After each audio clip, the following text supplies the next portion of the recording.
Hello, everyone, and welcome to episode 3 of Veiltorn. This is Open Road. Honestly, I can't believe it's already episode 3. I feel like it has gone by too fast. But we hope that you all have had a wonderful week and that you've been just as excited as us. Looking at the Discord, it seems like everyone's very excited. But before we get into our episode, we got to do the little sweep-in cleanup before, which is first and foremost, we'd like to thank our sponsor, Roll20. Thank you so much for supporting us. If you're curious how we do our rolls, our character sheets, and some of our other shows, we've used them for our maps, card games, things of that sort. That is how we do so. So if you're looking for a way to play virtually with some of your friends, if you're like us, all your friends live so far away, it is very, very handy dandy. And of course, we do have some merchandise. So if you're looking to keep a little warm, we've been having some snow or something. People are complaining about whether it's snow or not, but stuff is falling from the sky that doesn't normally fall from the sky for California. So if you'd like a hot mug of cocoa, head on over to designbyhumans.com/shop/roll for it. The mug does not include the cocoa. You have to buy that on your own. But head on over there, grab a cool shirt, keep yourself warm and snug. And of course, we want to thank our supporter today, Miazilla. Thank you so much, Miazilla. We appreciate all of the goodness and the amazing fan art that you send us to. We always love all the different mediums you use. And of course, if you would like to become a supporter like Miazilla, you can head on over to our Patreon, where you get access to all kinds of goodies. And if you're a legend tier or above, you get to support an episode as well as play in a private GM'd game. And we're going to be having, our cameras are a little bit messed up, which I'll fix. But we will be having Kyber GMing some things, which should be really, really fun. And beyond that, we also have some goodies up, which there's stats of Bone Devil Mafia and Chuck's Estate is coming out soon. And then we also have our first live recap for Hero Tier Plus that's over on our Patreon. Bentham and I did it live, and hopefully we can announce those a little bit more in advance so people who are Hero Tier and above can come watch those live with us so we can have a little bit more interaction as well. And right now, there's going to be something for GM Tier and above. Are you ready? Do I need to do a drum? Should I do a drum roll? Okay, drum roll. Gotta find the tab. There it is. All right, you tell me when you're ready. I'm ready. All right. We are going to have a poll that goes out right now, and it is, what monster might the party encounter on the road? And you get to decide our fate. Be kind. They're never kind, just so you all know. Cast. But yeah, we will be checking that out. When does that poll end? So if people know that ends this time on next Wednesday. So 24 hours before the start of the show. You're cutting it like right. Oh, you mean the day before, like the Wednesday? So it'll be the 8th, March 8th. Yep. All right. Yep. Cool. So get your votes in by March 8th. And of course, there's other ways to support us. You can support us right here live on Twitch by becoming a subscriber, and that gives you access to VODs in advance, as well as access to our emotes. And you can head on over to our YouTube channel and become a YouTube member, where you get access to some of those emotes as well. And whether you're a YouTube member, Twitch subscriber, or a Patreon supporter, you get access to our private Discord, where we've been having many, many conversations. And Kyber has been alluding to things, but won't tell you things unless he can tell you them. So what? But there is a GM tier channel now that he's got access to, so he can tell those people fake things. I've muted that. I don't want spoilers. And of course, we understand that not everyone can support us monetarily. There are tons of free ways to support us. Take care of your family and your peoples first and yourself first. But you can watch us live right here and make clips. You can only do them while we're live. It's very strange. So please make the clips. It helps us with our social stuff. We usually do like a big compilation of the fun clips that you guys pick. So pick the good moments. We like those. And then, of course, you can watch us over on YouTube, subscribe, like, comment, and also you can follow us on Twitter and Facebook, like, share, retweet, and comment. There's already a post over there on both of those platforms. So if you want to help support us, head on over yonder. And with that, I'm going to shut up and give it over to Kyber so we can get into the fun. All right. Last week we had I don't want to say tumultuous conversations. We had a bunch of, why is this? What's happening? What's going on? Why didn't you tell me? A little bit of anger issues, a little bit of trust. Being a little, I don't want to say broken, but definitely fractured a little. There was some sus shit going down. Apparently, the Discord has been quite a buzz with Cade speculation. is trending on Twitter, so everyone's like, "What did Cade do?" Yeah, I saw that. That was very interesting. But yes, it ended with our lovely players all piling into Chuck's car and heading out the big gates of Los Angeles towards the open road. For some of you, this is your first time on the road. Some of you have not been there in decades, but you all know the dangers of what awaits you. So we'll start the game coming, as we always do, up in the clouds. The camera pans down to the bumper of the Duesenberg Model J as the wheels start turning as you drive up into the lovely northern Los Angeles. You see on either side of you, at this point, wrecked homes, overgrown yards, ivies sprawled over multiple buildings at the same time. You see large patches of wildflowers. You see trees just sprouting up randomly everywhere. Broken windows, some bodies, just skeletons left aside on the sidewalk, never to be cleaned up, never to be taken care of. You see animals, surprisingly, with the loss of society and loss of people, animals have retaken into the cities, many of them now using the abandoned homes as caves. The wheels are turning, got a nice, gentle, like what kind, Chuck, tell me, what kind of music do you listen to? What would be on the radio for you guys? You don't have to give me an exact person. It can be a genre. It can be... You're muted. You muted. We don't hear you. Oh. It would probably be a mix between like classical like orchestra and jazz. Perfect. Little classic, a little jazz going on the playlist as you guys are now going through this road. You travel through what is now Arcadia. And what's awesome about the little modifications that Cade made to the car is that there's this little dash indicator of this little purple light that'll always stay in the same direction towards your destination of Denver, Colorado, where you are attempting to catch a train. So you guys are driving out. Let's see, let me hop on the map really quick. Up through Pomona into Ontario. And here you guys are on the open road. What do you guys think of? What do you guys talk about after everything? How is the group feeling? You're having such an interesting conversation of the day before, leading into this silence of the open road. Yeah, how are we situated in this vehicle? It's up to you guys. I think I'm in whatever the largest space is. You're in the back. I think I'd probably be like in the passenger seat, and just kind of like leaned up against the window, just looking out at all of the things we're passing by, the abandoned buildings, the bodies, the animals, just kind of taking it in with a mixture of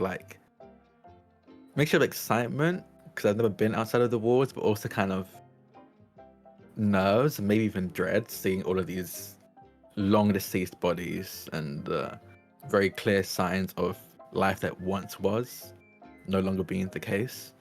But yeah, just kind of, I think I'm honestly kind of quiet, just looking out the window.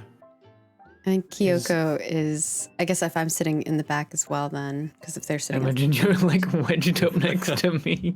I think she's like trying using not to her... stab you with concrete corners.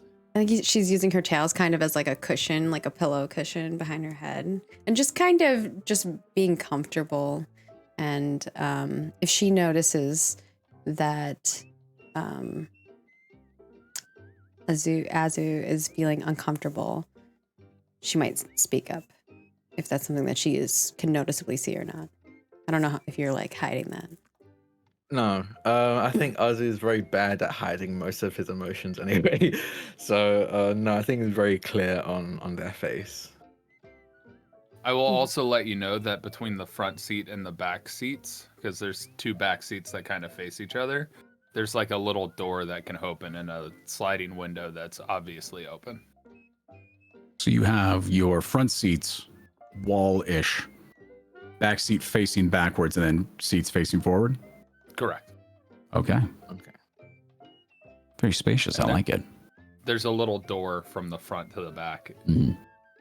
Probably you'd have to like turn to squeeze through a little bit, but definitely easier to get through.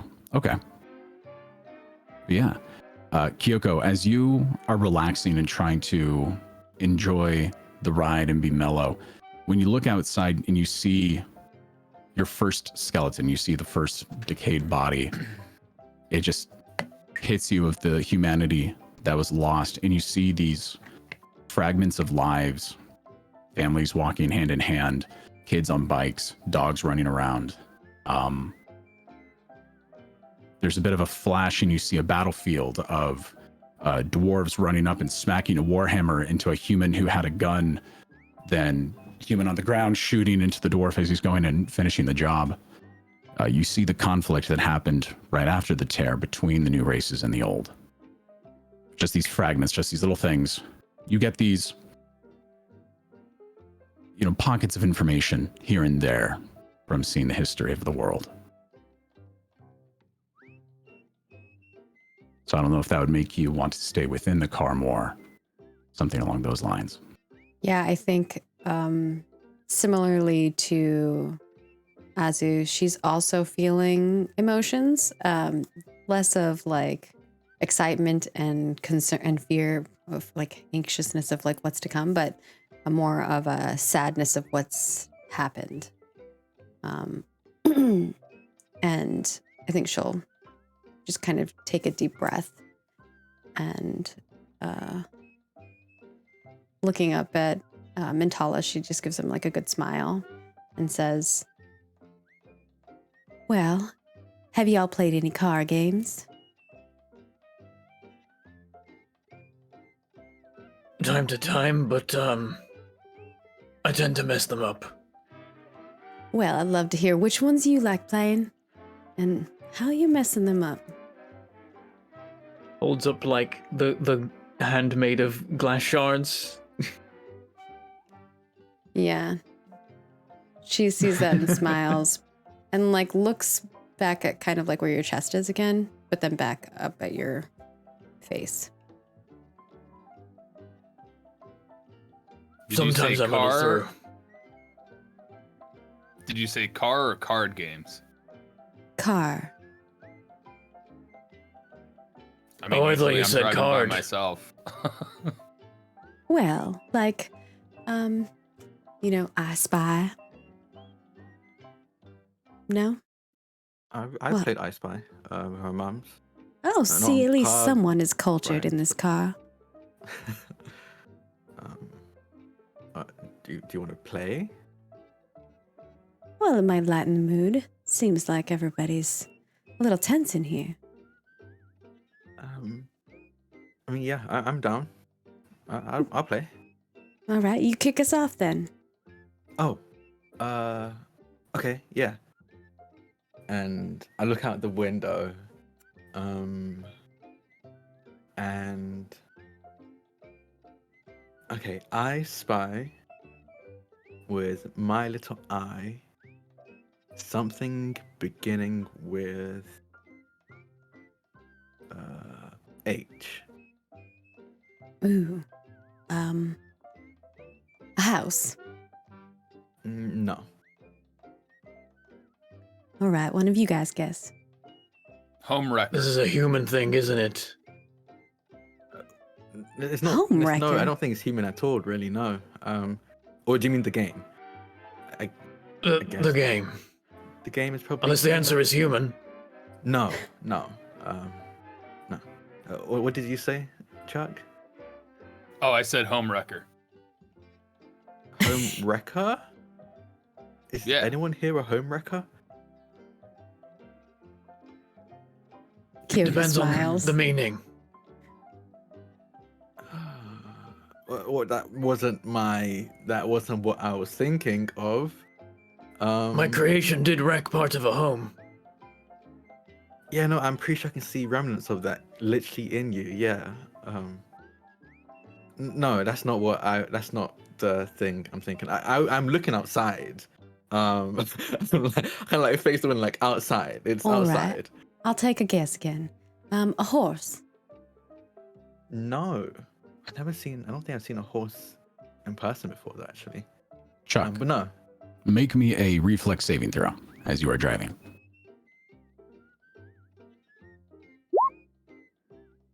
Oh no, See how I do. it was an 11. It was a nat. Oh. Wow. It was a Yeah, it was a nat one, but he still got an 11. Uh-oh. Amazing. As you are driving, there is a car accident that's in front of you. Just a car T-boned another one into a light post, and the light post fell over. To avoid that, you quickly go around it. And as you do, the shards of glass from that light bulb get hit into the tires. And you're like, all right, this is fine. But then as that happens, the back wheel thunks into the creation of a pothole as the road has not been driven on in a while. And so this little cave hit, boom, and there's a large thunk as the car back slams into the ground, and you hear this chunk as maybe something was broken loose as you are driving forward, and you hear this kunk, kunk, Holy. kunk. What I'm no was mechanic, but I don't think that sounds good. Betsy was always a problem child. Then why would we be taking Betsy on a long trip? Oh, she just happens to find trouble wherever she goes. She's the most sturdy of all my cars, so. Hmm. Do we pull I over? best check it out, though. Okay. All right. So do you pull off to the side? Do you just stop? I mean, there's nobody really on the road with you. He'll make sure he's out of the way, like if somebody else is avoiding that accident, but then he'll just kind of stop. Yeah, because it's just like natural if after driving for so long, thinking that there's always going to be someone coming you down the road. It's probably second nature to go off to the side. So you pull off, get out, and you probably go to the trunk to get a jack or something to help get out, or do you just go straight to check under it? He goes straight under it to begin with, and he's just kind of inspecting real quick, and then he'll go to the trunk to get whatever tools he needs. You notice when it hit, it kind of popped a bolt on one side, so something's just going a little loose. You have spares that you're able to go and just redo, but you do need to grab something from the trunk. As you go and you pop it open, you notice a case that you didn't put there. And on this, Hey, any of you pack this fancy? Any of you None of you would have a fancy suitcase. He just on the grabs corner, it. there is a tag that says "From Cade." Oh boy, the heck is this thing? No, he'll open it up. So going from left to right, there are 4 items there, and a note sitting on top of them. The note says to Chuck, "We don't say thank you with gold, but we do say I'm sorry with gifts. Sorry that I wasn't as honest as I could be. I was just trying to do my best." Here I have 4 items, one for each of you, that I was able to scrounge together. In amethyst, so when you're looking at these, it's an amethyst bullet, a necklace that has some interesting metal work on it, a pocket watch, and a large piece of rebar. Chuck, I give you this bullet as a last resort. I hope you never have to use it. Azuka, I leave you with this locket as a remembrance where you come from. Kyoko, I leave you this pocket watch so that you have the time to collect yourself when need be. And Mintala, I leave you this large metal stick because I think you would enjoy it.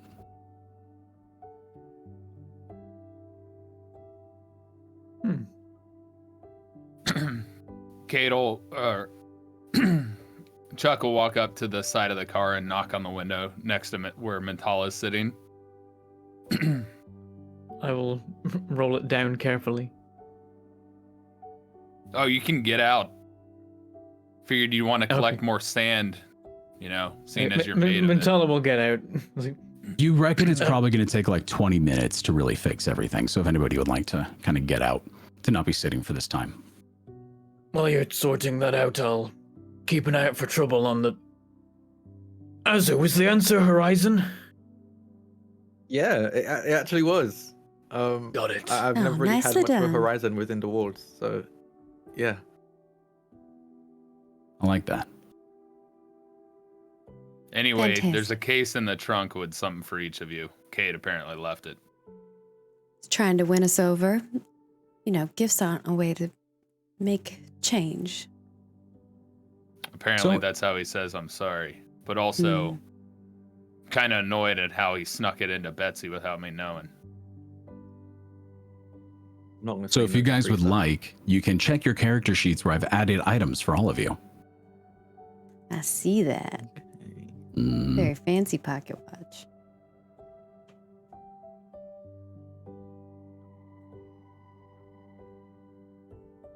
Do you want me to explain what they do, or would you rather leave it up to a surprise moment? I like surprise. Well, normally you All right. have to either use a spell or... There's a Yeah. description of what they do. Like, Cade left instructions. He's not just going to be like, here's a magic Oh. item. Have fun. Gotcha, okay. See what it does. It's a lottery. I think mine works well if it's revealed when it comes into use. Yeah, I think it's fun if it's revealed as it's used. But we could Cool. maybe do a party tier reveal on Yeah. Patreon. Very fun. Love a little bit of Yeah, I think- mystery. Mentala picks up the chunk of rebar and then kind of looks down at it and turns it over and probably tries to analyze it with his arcana knowledge and that kind of thing. But he's not going to say out loud what he works out. If he works Alright. anything out, I don't know if he'll succeed. I can make a He- roll if you like. Kyoko just opens up the stopwatch Go and for it. closes it and kind of, tosses it in the air a little and then puts it in her pouch. Azuka kind of looks down at it, and it's a locket, right? So I can open it. And it's So I a open it up. photo of your mother's, one on either side. In the background of both of the photos is the delicious sunrise with Greggles at the counter photobombing, like way in the background. Then you realize that the locket itself was made from the metal of the door. So a bit of it had broken during the fight, and it seems that Kate had taken a piece of that to manipulate into this. So you brought a little bit of the diner with you. I'll think about accepting the apology, and I'll put the locket on. I rolled a 9 for my arcana for a total of 16. I mean, you have full understanding of what this is. And what's cool is Excellent. as you're kind of playing with it, trying to figure out exactly what it does, as it gets closer to the ground, you see a bit of the rubble just vibrate a little bit as it gets closer and maybe like lift off the ground and then come back as it goes away. Almost as if it's like affecting it somehow. Just a little bit. I don't want to give too much away because I don't know how much you want to give away. But you see a little bit of the shake in the rubble. Yeah, you see a head tilt and a bit of a smile. So Chuck, if you'd like to give me a crafting check, just to see kind of how long this takes you. I mean, I have the skill quick repair, so it takes a minute. I just blooped it in chat.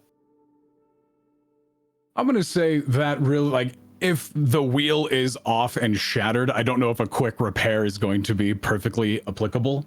Well, the wheel wasn't off and shattered. I'm just saying in the future. But for right now, re-putting a bolt on is going to be no problem. Yeah, I wasn't going to say, like, I'm rebuilding an engine. That doesn't take a minute. It's like mending. Look. You could mend like small things, but you can't mend like a whole broken Exactly. thing. I have had players before that said, no, my feet says. So I like to just... You want me to I'm a roll my little crafting cautious. check? Just so you know, last week I started with a nat 1 and this week I started with a nat 1. I don't like my rolling as Chuck right now, so I don't like rolling. Bro, this game in general has been an interesting amount of rolls for this crew. So with that, you pop the wheel back on. As you guys left, it was told that this would be relatively a 20-hour journey. So with that, that's also nothing went wrong. 20 hours. So you guys kind of have to prep yourself for something like that. Probably brought some water, maybe some camping supplies in the back. But with that, you guys are back on the open road. Before Chuck gets in, he'll make sure his secret compartments in the back are still, accessible and functioning properly. Would those be in the trunk or would those be in the back seat? They're in the trunk. There's Okay. there's one in the front. Basically, it's the glove box. That's where the guns are. But it's kind of locked so that Azuka can't just simply.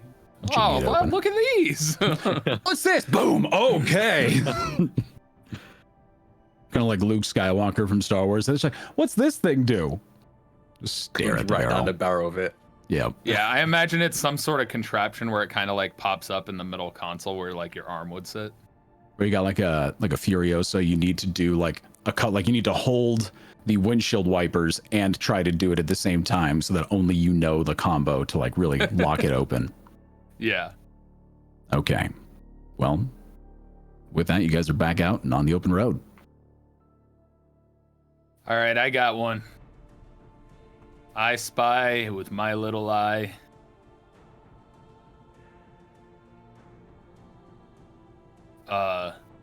Something that starts with S.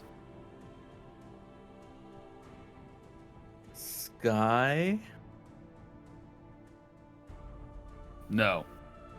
Oh. Sun. No.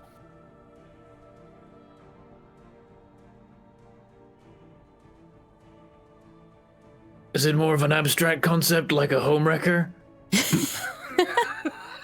Yeah, that was a really interesting thing to bring up. I feel like that was. I have questions, but I feel like I don't know you enough to ask those questions.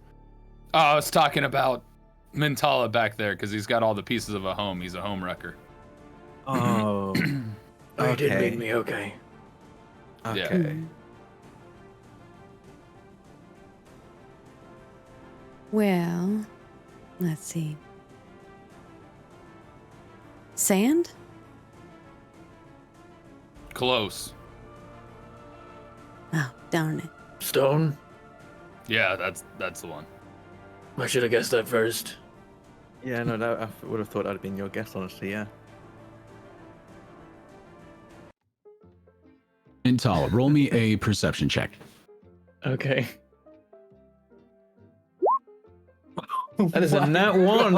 Oh no, you guys! 9 total on a nat 1. Oh no. How does this keep happening? I don't know, but We're it gonna be does. run off the road like every hour of this journey. It's just we continually fail We are not going to survive at this. basic things. It's all right. Just know our worst enemy is going to be a door. Oh god. We do have a Put a door door in front emoji of for us. this purpose. We, Oh my god. Oddly enough, you are really distracted by this car game. The first time you've actually had a lot of people with you while you're traveling, you pass by a well-known checkpoint. That it's a door with a symbol that would have given you guys maybe some information. But you're just like, man, what could the S be? Huh. Forget it completely, and you guys just keep on driving. Oops. Wrote that for nothing. I was literally like, unless he rolls like under a 5, he's not gonna miss this. Oops. It's fine. It's fine. So you guys have, let's say, 45 minutes to an hour. Chuck having to get off at certain sections of a freeway, get back on after moving around cars that have broken down. You guys do see pockets of people living. Like Chuck would notice that, okay, that car is in much better condition than it should be for the amount of time that it's been out here. So there's probably people over there. Azuka, you would see just, people on, like, you actually saw like a group of like 3 people on bikes in full like cyclist gear with like a sword on the back, just like going down a street. So it's not uncommon to see some people in the surrounding cities, because some people believe that they could survive better on their own than being cooped up with the laws of a city. Every time we pass a car, Chuck would just mutter and explain what kind of car it was out loud. That's a 1932 Ford. That great tires that year. Yep, wonderful tires. So you guys get to the end of what is the 15 freeway, right up to a place called Little Creek. It's where these hills and mountains kind of come together as the road goes between them. Until you know this to be a relatively dangerous area, but some days it's good, some days it's fine. You guys laugh. You guys are having wonderful conversation. I said, just keep an eye out here just in case. And I watch out the windows for just anything happening. So I'll keep an eye out too. Kyoko, you hear Mentala say that, and general conversation starts happening of, yeah, I got this, don't worry, Chuck, we'll be fine, the car's gonna be taken care of. That starts to happen, and their voices start to drown out. Guys, if we look over into the as it's harder to hear, and this tinnitus starts ringing, and I would like everybody other than Kyoko to either take off your headset or deafen.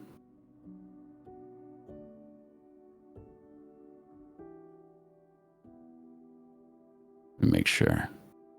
Okay. I see them deafened. Yeah. As the tinnitus kind of sets in, your eyes start to roll, and these flashes of images come up.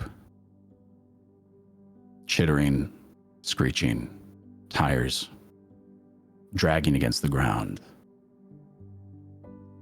Then you snap up and you're in this dark space. It's nighttime. You look around. It's not as grassy as where you are now. It's a lot more dirt, a lot more dust.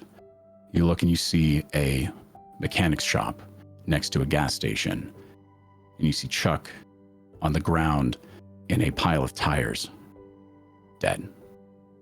You see Mentala shattered, rocks strewn about as you see his core, that energy, dim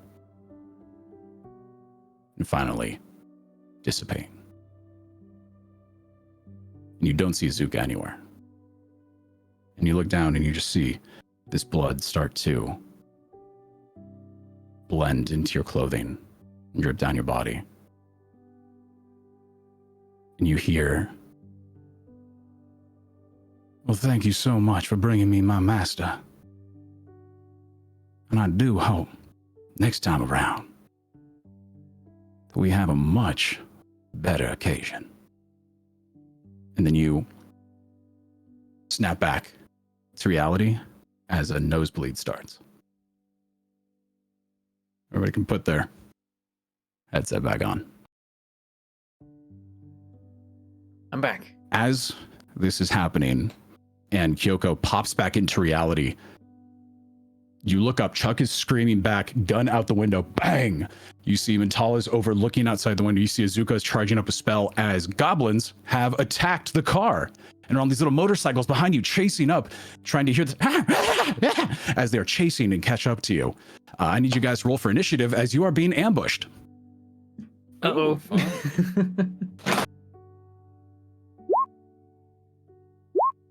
All right. 21. 12 on the roll. Scared. 25, 16. 17 on the roll. 17, 8 on the roll.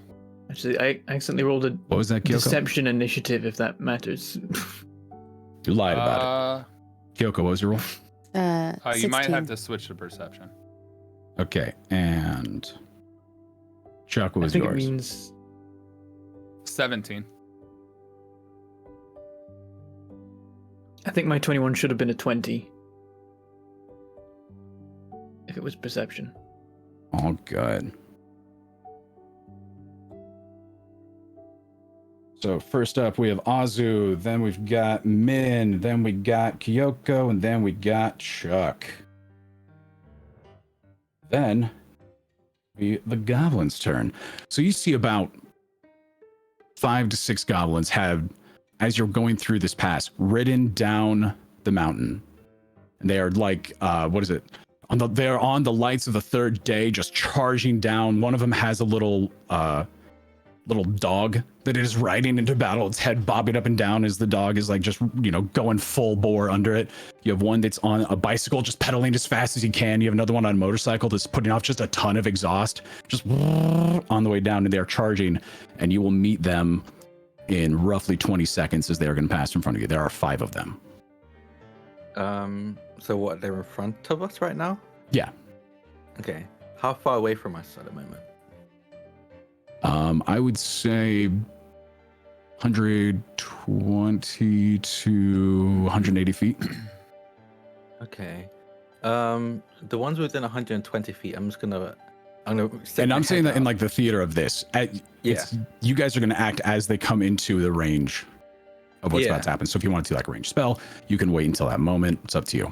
My range for this spell is 120 feet anyway. So from here, I'm going to stick my head out, and you see they take a deep breath, and as they do, you can see the almost like there's a glow forming in their throat and in their chest as they take a deep breath, and it's an odd glow. It's almost like black light, I guess is the best way to describe like a UV, it's purple light.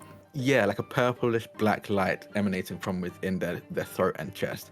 And they're gonna blow out as hard as they can and cast a ray of frost, just a plume of freezing cold air bursts out of their mouth. And let's see if it hits. Oh, that is real bad. I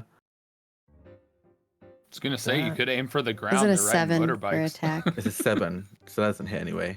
As I breathe out, Are trying you to sure? hit these. No, yeah, it makes sense because I'm a major, so my actual spells attacks aren't actually that great. Okay. It's when I put it into my fists and stuff that they get better. Makes sense. And as that happens, you see that the remnants, they miss entirely for sure, but remnants of the frost seems to return and almost coagulate, almost wrap around his fists as I shift into my arcane assault stance. Okay. I'm just gonna add to my melee once I get into melee range. Perfect. After that, Mintala with Kyoko on deck.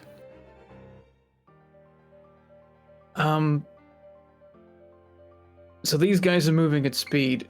How much trouble would it cause them if I suddenly created some difficult terrain where they are? Might it make them fall over or something? It's not The speed that they are going, I'm going to say it's obviously going to slow them down because that's what difficult terrain does. I'll have some of them roll a reflex save. I'll have them roll a reflex save to see if they It does get say knocked that off. there is a reflex save, but I don't know why, because it doesn't say what it does. But I want to with a I think roar. it's because it's sudden. Wait, Did it say basic reflex save? It says a basic reflex save, yeah.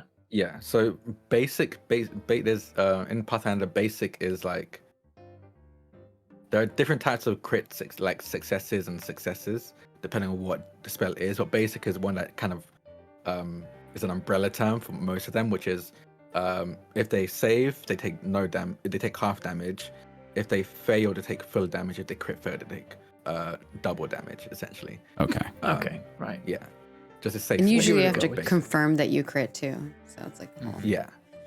Okay, yeah, we'll give it a go because it's fun. With a roar and having opened a window, that can take an action if necessary because it's only 2 actions and there's not much else I could do, being a melee dude normally.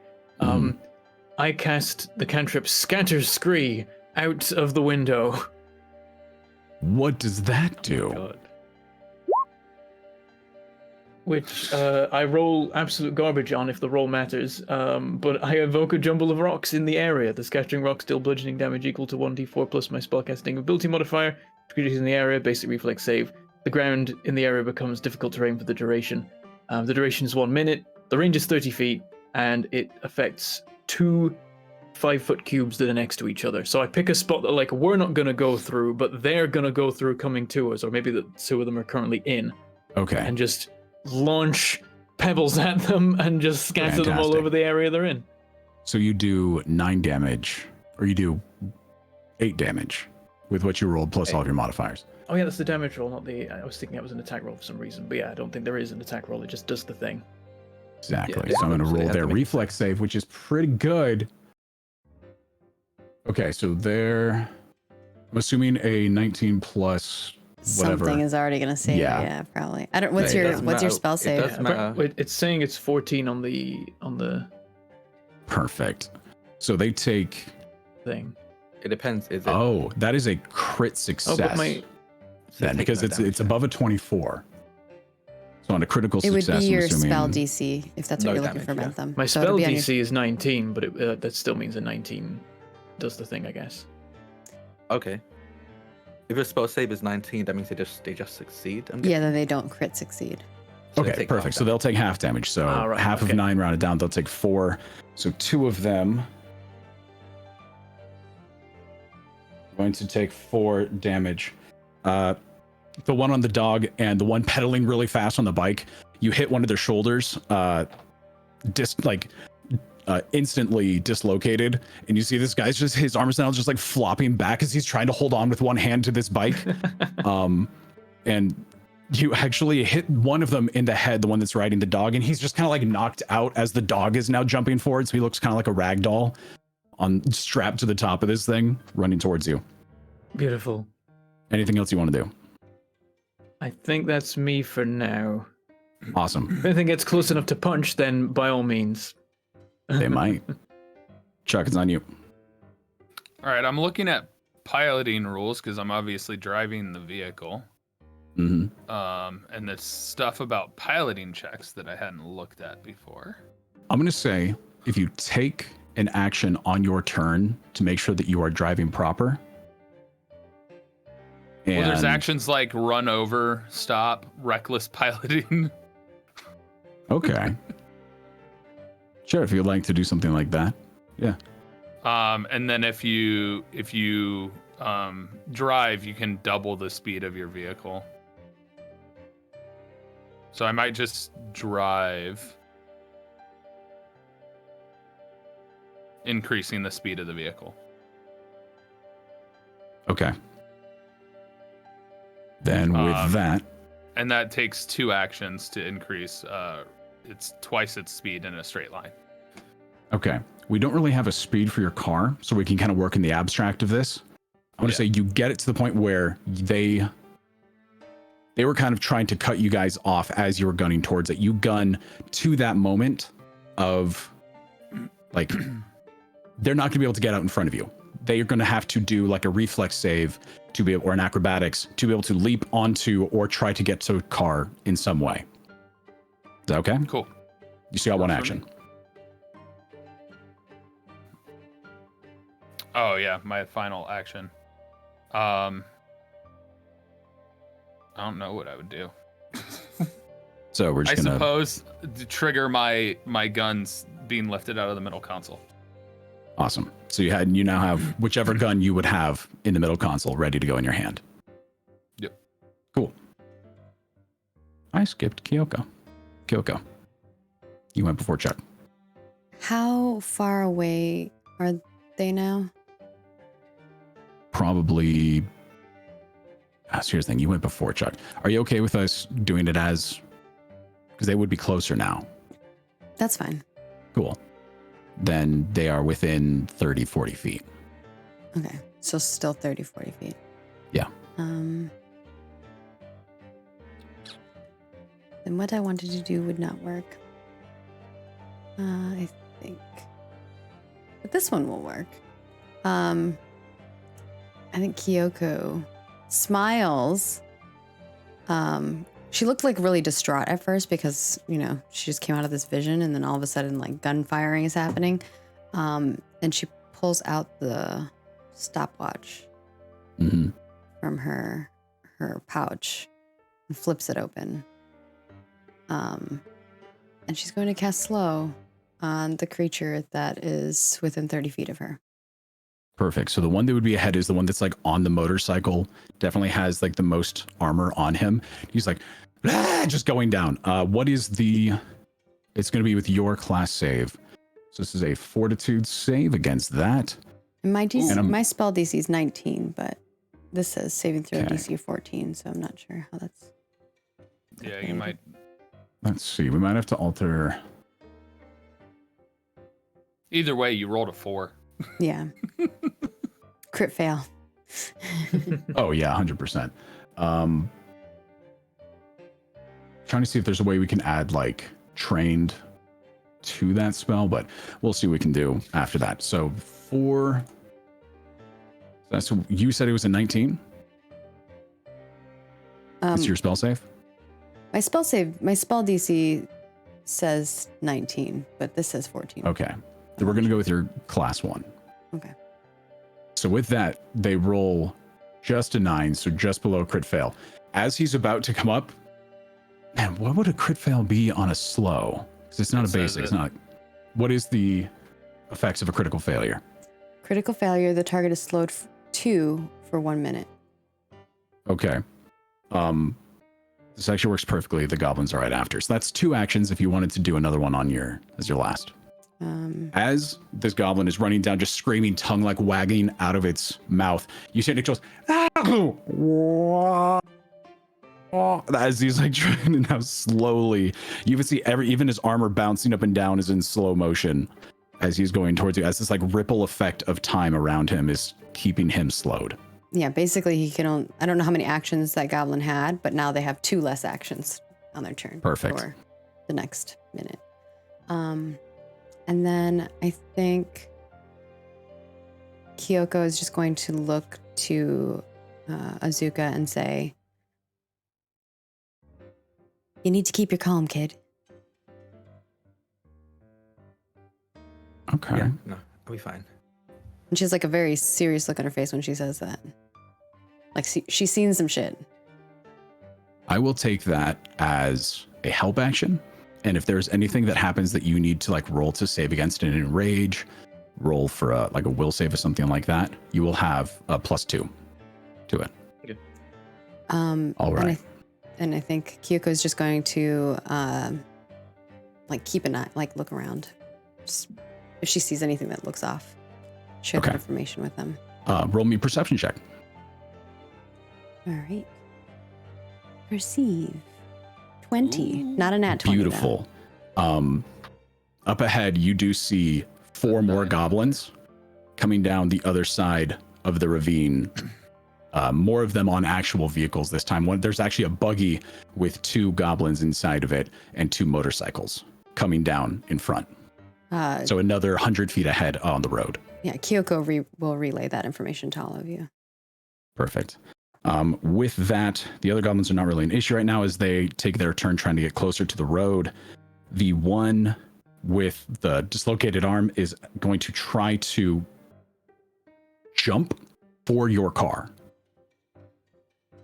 Let's see if we can do this. He's going to do a little acrobatics. Okay. What is your class save? Chuck, I'm going to say your driving is going to determine whether or not these guys can hop onto the car. Oh, like my you class swerve DC? or something? Yeah. What's your class DC? I'm going to say you're My actively... spell DC is 12, but I don't cast spells, so I don't know where my class DC is. So you're my class DC is 18. beautiful. They have to beat an 18 to be able to latch onto this car. So he's going to do that with a acrobatics. Ooh, does not make it on an 11. Then we are going to do the one that's kind of like ragdoll on the dog, kind of gets his senses, and he's also going to lunge. With that, what was it? Oh, he gets close, grabs onto something, and then slips, goes, and falls under, actually gets hit by the bike of the guy who also fell down, and they just tumble on top of each other. And they're now out of the fight entirely as you speed away from them. And in the way of the other people trying to chase the car. So what's going to happen? The slowed guy is now going to take out. It was definitely the rocks that Mentala threw out there that 100. like they work like jacks, you know, when you throw them on the ground. The one who is slowed is actually going to take out a crossbow that has like this rope on it, and he's going to fire at you guys. And with a +8, he does thunk and lock into, it doesn't pierce because you have a bulletproof car, but it gets locked into one of the ornamental pieces on the back, like something that stuck up. It was able to lock in, and he is now being dragged by the car itself. As this is interesting. Time is slowed for him in this moment. And as he does this, he starts getting dragged. So there's a lot of friction hitting those tires as they're moving slowly. So you see very quickly as the rubber starts to just almost disappear as it's eroding twice as fast. And then the slow effect ends on his turn, and he's now bumping up and down as the wheels are now so lopsided that it is hard for him to go forward. Kevin, it's 1 minute, not one turn. Oh, It is 1 minute. This. Yeah. I love this. Okay. So for the next 10 turns. Okay. From this guy's perspective, he's being pulled along this road at like warp 2. Oh, he's in like he goes straight Spaceballs ludicrous speed. Everything's in plaid for him. So he just gets launched, and then there's one more with them who's going to try to do the same thing, also on a motorcycle. That does not cut it. Another punk, it actually bounces off the glass as this bow starts to go, and he's actually on a motorcycle, so he's going to try to keep up with you as much as possible. So that's the first 1, 2, 3, 4, 5. Beautiful. With that, we are now back up to Azuka. Yeah. Honestly, with what's happening so far, there's nothing really Azuka can do. He is a melee fighter, and everyone's out of melee range. So I think he's just going to. I'm going to delay my action till someone gets within melee range. And Okay. Do you want to delay your turn, or do you want to prepare an action? Is there something? Is there a difference of that with Pathfinder versus D&D? I don't know if there's. I don't think there's holding your actions in Pathfinder. I think it's delaying your turn. So you permanently moves your turn down, but you can set it within. So then, wherever. like, I don't if he know. goes after me, then he'll always go after me in the rotation going Yeah. forward. Yeah. Okay. Cool. So yeah, I'll delay my turn. Till So you're delaying your after turn for a triggered action of somebody getting within melee range. melee range. Okay, I'm here for that. Then those guys are actually out of the fight. I love how the two people that Mentala hurt were the ones that just got obliterated in the back, and now they're out of the fight entirely. Okay, with that, never Mentala, mind. I just you have got another told- group. I just got told I can hold an action. It's just it costs one action, like concentration. Yeah, that makes sense. So I Got use an action to hold my turn, but still Okay. same requirements. So when they get someone within range, you'll have 2 actions to spend. yeah. Perfect. All right, Mentala. Okay. Is anyone following us currently injured who's still in the race? There is one person on a motorcycle who is slowly losing ground because of Chuck's driving ability, but there's that slowed guy who's actually grappled onto the back. Is he slowing us down? Is it actually like, is he acting as a bit of an anchor? Surprisingly, because he's slowed, and I'm just going to play this in an abstract way, he like hits a bump, goes up into the air, and he's kind of been a kite for the last 10 seconds as time is still waiting for him to like get back to the ground. For this guy, he's just like, like it probably feels like he's going like Oh, a yeah. million miles per hour. You know, there's that scene like Everything Everywhere All at Once, or no, it's better when Magneto gets grabbed by Quicksilver and X-Men First Class, and he just like goes crazy. Yeah. Oh yeah. Yeah, Perfect. exactly. Okay, I'm going to use all 3 actions for a magic missile. I'm gonna fire, say, 2 at the slowed guy and 1 at the guy that's starting to lag behind, Beautiful. and see how that goes.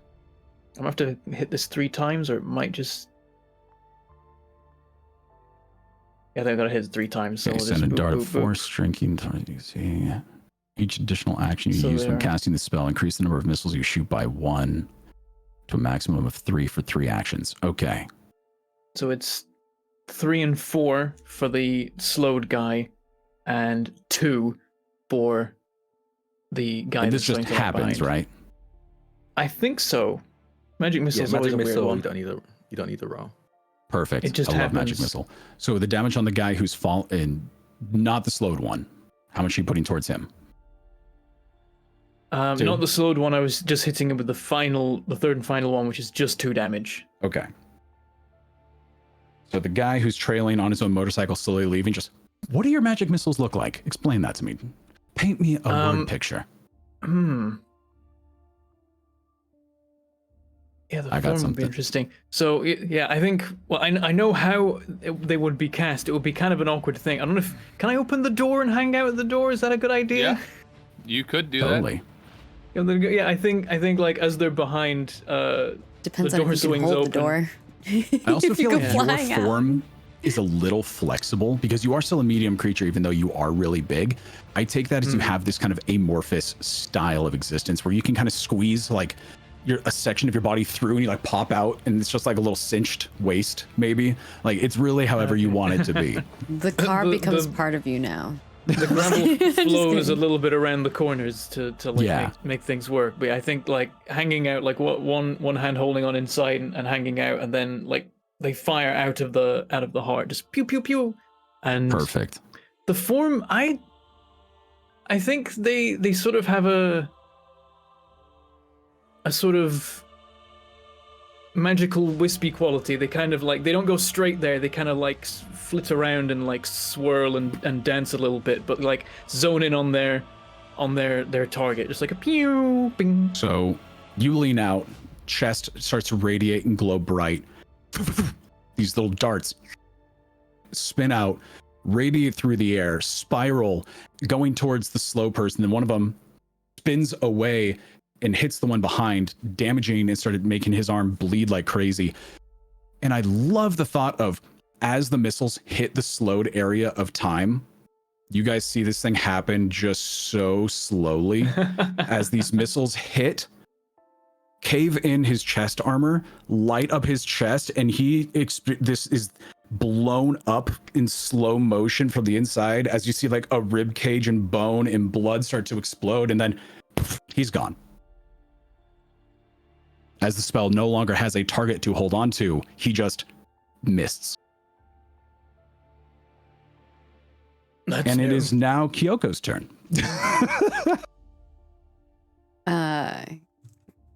Kyoko's a little shocked by that.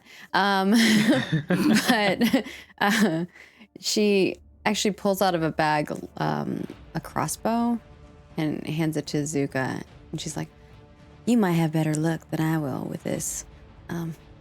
This thing is not really my style. She's like, the combat in general. I don't know. I can shoot it, but you might be better than me at it. We'll see. I have no idea if I have proficiency with crossbows. I will say, if you want to, you can use your 2 actions now. Um, Oh yeah, I'm assuming it's now gonna they're be- in range. Range is Yeah. activated. There you go. I'm going to say, I believe this crossbow is like a 1 reload, so it's 1 action to fire, 1 action to reload. yes. I Yeah, I just have a honestly, I just regular look down at it crossbow. and So go, if you search for a crossbow in the thing and drag it onto your sheet, you should be able to just click it from there. I honestly think Azuka looks down at it and goes, I have no idea how to use this because I am untrained in crossbows. I cannot use crossbows. I will have. Roll me- He's gonna try anyway, but Oh, Roll that's me funny. intelligence. You can still roll I as honestly untrained, want- though. Yeah, I still want to Yeah, roll you it, can't and I roll honestly as don't untrained. want Izuku to be trained with crossbows. I'm actually happy and fine with him not being. Okay. Because like my that. thought We'll is see if you the are an dice- intelligent person. You have been trained in like critical thinking and you have been schooled. So I feel like there'd be a part of you that would figure out like, okay, point here, pull this. This is how we do this. Oh, yeah, I've no, never yeah. used this before. I don't know how to judge trajectory. I don't know how to lead. I don't know the weight of the arrow. How does it work at this speed? Because not only are you using a crossbow for the first time, you're doing it at speed, at moving targets with wind in your eyes and adrenaline in your system. There is Can so I- much going on here that if you are not trained, these are all of the things that are hitting you at once. I simply want to say you have an extremely trained professional in the driver's seat who will actually talk you through the process of how to use a crossbow. I will say if you want to use your reaction to give him a +1, is that wait, you have a particular grant then the ability. If you want to use your reaction, I'll say you can be like point a little at like you can give him a little bit of a training to give him a +1 on his roll. I'm not Yeah, going to give him the if- damage, but to give to his aim, I'll let there be a little teamwork cohesion here. If it's one of those things because you wanted to wait and you were holding your turn, you could go after Chuck and my entire turn would be literally talking you through how to use a crossbow. I will do it, but I'm going to roll a will save because I think this is way too much. Asking him to do something he doesn't know how to do in the middle of combat is going to That's stress him fair. out regardless. Okay, so I you're like getting a little that. overwhelmed. I like that. You have Chuck talking in your ear like, okay, just aim here, just do this. You have Kyoko like, here's my crossbow. I can't do this. Go. Like, see what you do. You got to make sure the bolt's pulled back. You make sure the string is drawn, it's notched in, and you Okay, a fire 19. it based on where they're going. +2 from Kyoko's help earlier, so we're gonna make that a 21. And Okay. yeah, that's true. Okay, in that case, I'll just be like, just be quiet. I'm trying to think. And I'm gonna fire and see if I hit. I love it. 25 for 1 damage. How I do feel like you like have- hit his foot or something. That is so accurate. Yeah, Like, it does so right in little the ear. damage. You give him a good piercing. I don't Yeah, know. like an ear piercing. Yeah. Which Just throw it goblin are you behind me. shooting at? One's ahead of you coming at you, or the one behind you? Probably the one in front of me, I think then. Okay. Those guys are a lot farther away, so this is really impressive. They're about 90 to 100 feet away at this point, and you just... Punk, shung. It goes right by to a point where it hits his like eyebrow. You give him that like cut in the center of an eyebrow to make him look cool, and then it goes through the ear, and actually he's holding in the ear as like a piercing. So now he just has this like wiggly piercing in the back here. So it's like, all right, cool. I just got some gauges. This is awesome. The moment he does that, Izuku just gives it back to Kyoko. I don't use crossbows, okay? And then turns back out to look outside the window. I would say you do. You hit him on your first try. I'm better. Yeah, you at gave him a punches nice and ear kicks. piercing, that's for sure. He just groans in frustration. And yeah, that's the end of my turn, I guess. So that was... I'll take it, sure. If you want that to be a turn, Kyoko, I would say it was one action to give Azuka the crossbow, then the rest was their turn. So you still have 2 actions if you'd like to do something with it. Yeah. They're still far away from us, correct? 90 to 100 feet before they Yeah. are on the road in front of you within 30-ish feet. I'm not as helpful in this scenario. I think that she will look again to assist because that helped last time. Just kind of basically being a spotter for Chuck and Okay. crew. We'll say that this gives Chuck help on his next turn of like driving, but go ahead and roll me another perception check. 24. Okay. Ooh, With that, you notice I know, the I can see things. the a little bit farther ahead in this 13 plus canyon. 11. This is a beautiful canyon, by the way. If anybody's ever driven up to Big Bear within like the Southern California region, have. there are It is these beautiful. large valleys, but also a lot of space to go down and towards this road. So you see 2 more buggies just coming down the far side, each one with 2 goblins in it, and one with a driver, a passenger, and a larger goblin in the back with this big old mean set of like facial armor and like these like electrical cords and car parts and tubes coming out the back like a junkyard predator kind of look. His body, not that intimidating. His face, horrifying. But you seem he might be the chief. But they are, with a 24, I can give you this information. They are also coming down ahead of the next group in front of you. All right. Kyoko definitely relays that information to y'all. We got company. Okay. That's in well front or then. behind us, Kevin? That is in front. So you have the one guy who's trying to keep up with you. You have the 4 who are 2 bikes and a buggy in front of you, like 90 feet away. And then we'll say like 200 feet away on the road ahead is the twin buggies, one with it's a little bit larger with the face mask guy in it. All right, then with that, it is now Chuck's turn. I spent my whole turn on teaching Asuka. That was the thing that I said. I would say that took like inaction. You still got 2. Then here's my question. Are we in the canyon or approaching the canyon? You're fully in the canyon. Damn it. Yeah. They waited for you guys to be in the kill box. And now as this is happening, you see like another turned over car with arrows sticking out of it. You see suitcases strewn about next to it. So you see this is their territory. And, you know, Mintala has heard of roaming goblin ward bands, orcs and stuff. So it could have been worse, but, you know, goblins they're not independently strong, but a lot of them catching people by surprise at high speeds. Yeah. All right, Betsy, let's play some chicken. And he shifts gears and accelerates again. I love this. Okay. You start to lose the motorcyclist behind you, and he is now like 100 feet behind, just going as fast as he can to keep up with his wounded arm. The buggy and 2 motorcycles that are coming at you guys, the 2 motorcycles go past, and these guys are going to try to shoot to latch on with their crossbows with a, what was that, +8? Yeah. So I think both of them do succeed. So one action was get up on you. The second action was latch on. So funk, funk, 2 more hooks as these guys also spin around and are now being pulled by your car to aid on their very terrible motorcycles. The buggy is going to try to get in your way to almost just ram you. Like these guys are Mad Max style, paint themselves in the face and are about to just go into you. So make me a reflex save to avoid them. No, you have the help action from Kyoko, so it does get a +2, I believe. Well, I rolled a 2 instead of a 1 this time. No, okay. So it's a 12, which would make it a 14 with the help action. Oh, wait, you have a reinforced car. Yes. Do you accelerate to meet them, or do you try to dodge out of the way? I accelerated. Those of you who have ever been to Alaska know that if you are going to hit a moose, it is better to speed up than slam on the brakes.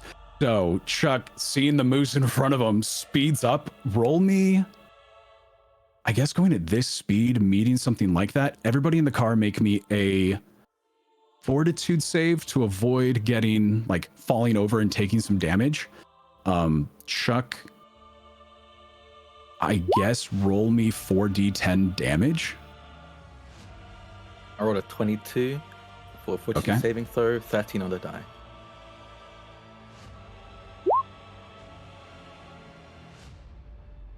$21 damage. Perfect. And I will roll my fortitude now. Gosh, I am rolling terribly. I rolled another 2 with my +9 that gives my fortitude an 11. All right, let's get Mintala and Kyoko in there. All right, fortitude save. Mm-hmm. Don't think I feel like that's my dice are best. weighted to 1s and 2s. Sorry, I'm trying to find where the... Oh, there it is. 18. Actually, I'm not bad at that. Perfect. So, Kyoko, you're able to, when the hit happens, you You actually, oh, this works in. You had slight premonitions of the chittering of goblin teeth and a fight.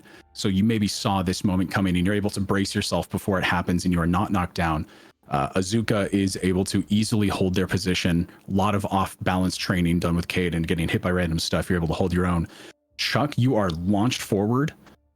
You're in the driver's seat, so you're still like held there, but you are off balance and you actually grab the wheel to hold yourself and it does turn a little bit. So you hit, turn off to the side, and you have a little bit of a fishtail. Make me I guess what would we make a piloting check? And Mintala, you fall forward and you are now prone inside the car or whatever that looks like. So you're gonna have to use an action on your next turn to get up to be able to do anything else. We were using reflex save as basically as piloting checks before. Perfect. Then make me another reflex save to recontrol the car. All right. Well, I rolled a 15 plus 10, so 25. You are able to perfectly recollect yourself. You come out of the fishtail and you are right back on the road. So what happens is, as you drive up, you see this, you're like, all right, you want to mess with the Duesenberg, you're going to get the Duesenberg. So you accelerate into the buggy, just crunching it, pushing the engine with 21 damage into the goblins that are there, flipping it up and over the top of the Duesenberg, launching it behind you. The grill only slightly dented in. That's a good girl, Betsy. This. That's a two good goblins girl. down. That buggy is gone.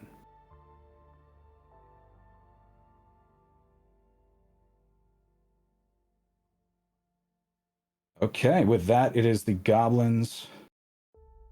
Other two are going to be driving down there now on the road in front of you guys, maybe 100 feet until you hit the double buggies. Okay, with that, it is Azuka. I mean, again, he's just gonna hold his turn because he can't do anything outside of range. So you have two goblins that are locked on with rope on the motorcycles now on the back. You could climb on top of the car if you wanted. And they are roughly 15 feet away from you. I don't know if you have a cantrip or anything that you can use. Cantrips are just like in D&D where you have infinite uses of them, right?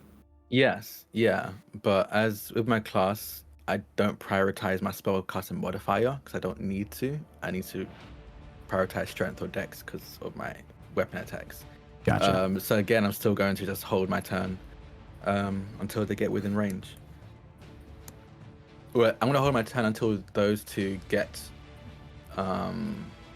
onto the car, if they do. Cool. So we'll say that you have a prepared action for if they get close enough. You'll have two actions then. Mintala, you're on the floor prone inside the Duesenberg. I'll get up. Okay. One action, I presume. Mm-hmm. The grappling hooks that are like on the car, would I be able to like remove those? You can try to. Or even It's gonna be better, hard to grab one reach. and then like give it a hearty yank to just pull their bike out from under them. It would be hard to reach. I'm going to say you'd have to really put yourself in a precarious situation or climb on top to get to the back. Oh boy. Because there's a lot going on there. The windows are not insanely large on a Duesenberg.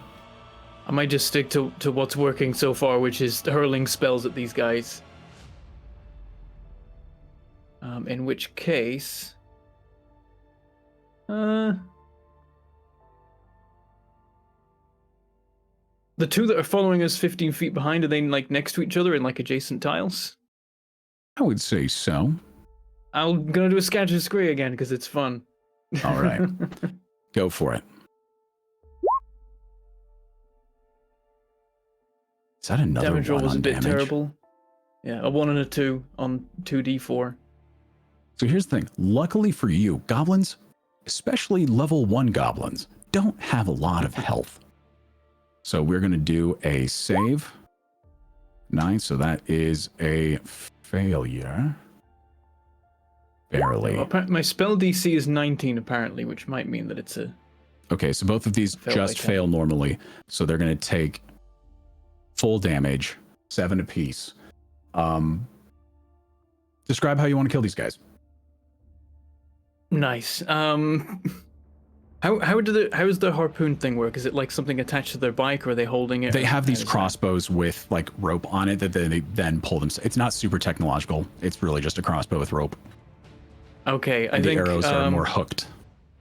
once again, Mentala leans out the side of the car and with another roar just blasts another hail of just like, you know, gravel and just rocks and random crap out of like projected from his heart just out of nowhere seemingly. Which just like scatters all over the ground. Some of it peppers them directly and like, you know, just covers them in a million tiny little injuries, all building up. And then I think their bikes, front tires go over some particularly sharp rocks, burst, and the bikes fall out from under them, and they briefly, for a moment before they choose otherwise, or maybe are forced otherwise, let go of their harpoons before the road grates them to nothing. So it is hard for them to choose whether to hold on when they're dead. So they just they're just dead then. and the car is now just dragging these 2 ropes. And like maybe some 3 crossbows actually. are just 3 actually now. We have a just married in the back. All we need is some cans. Beautiful. It's just a jumble of like crossbow bits that are like hanging off and being like slowly worn down. Hey, we got Exactly. materials for later. There you go. You got rope. You got Nom, nom, grappling nom. hook arrows. Perfect.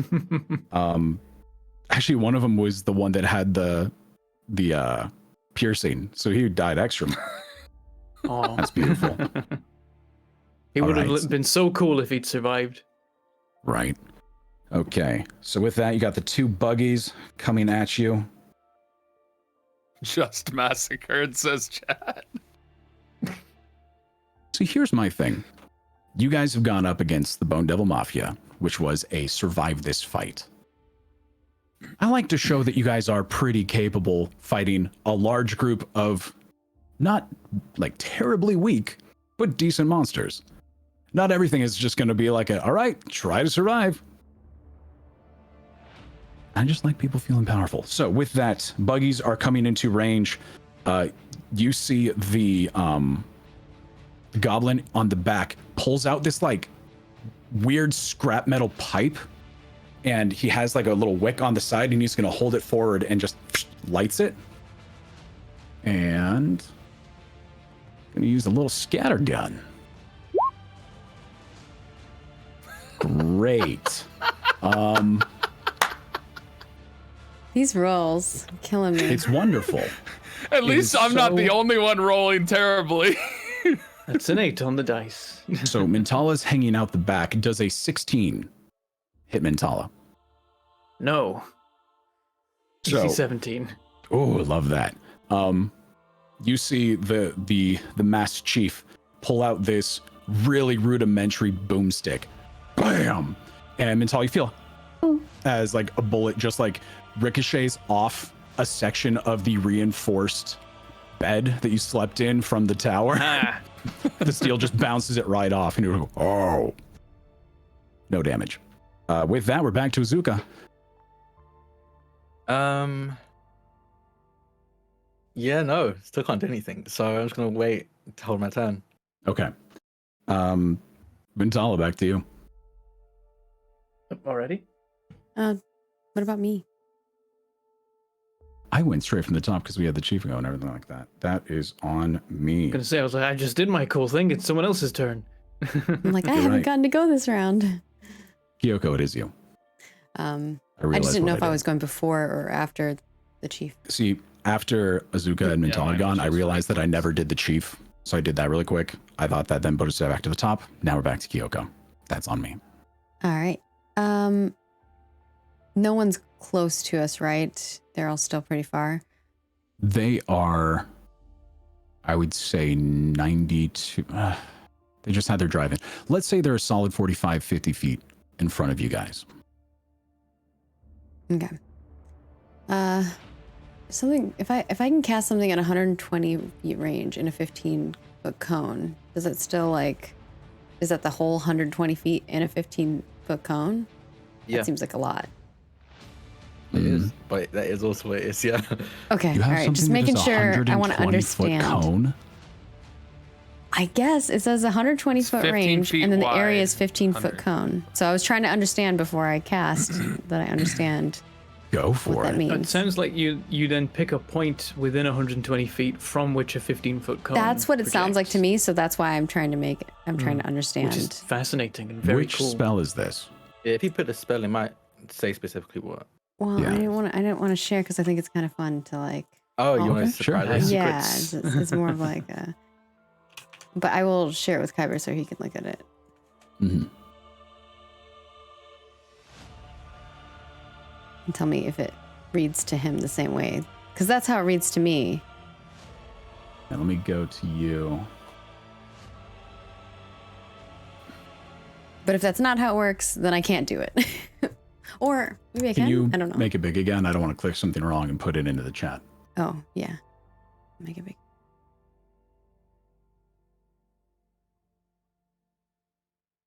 I mean, range 120 feet, area 15-foot cone.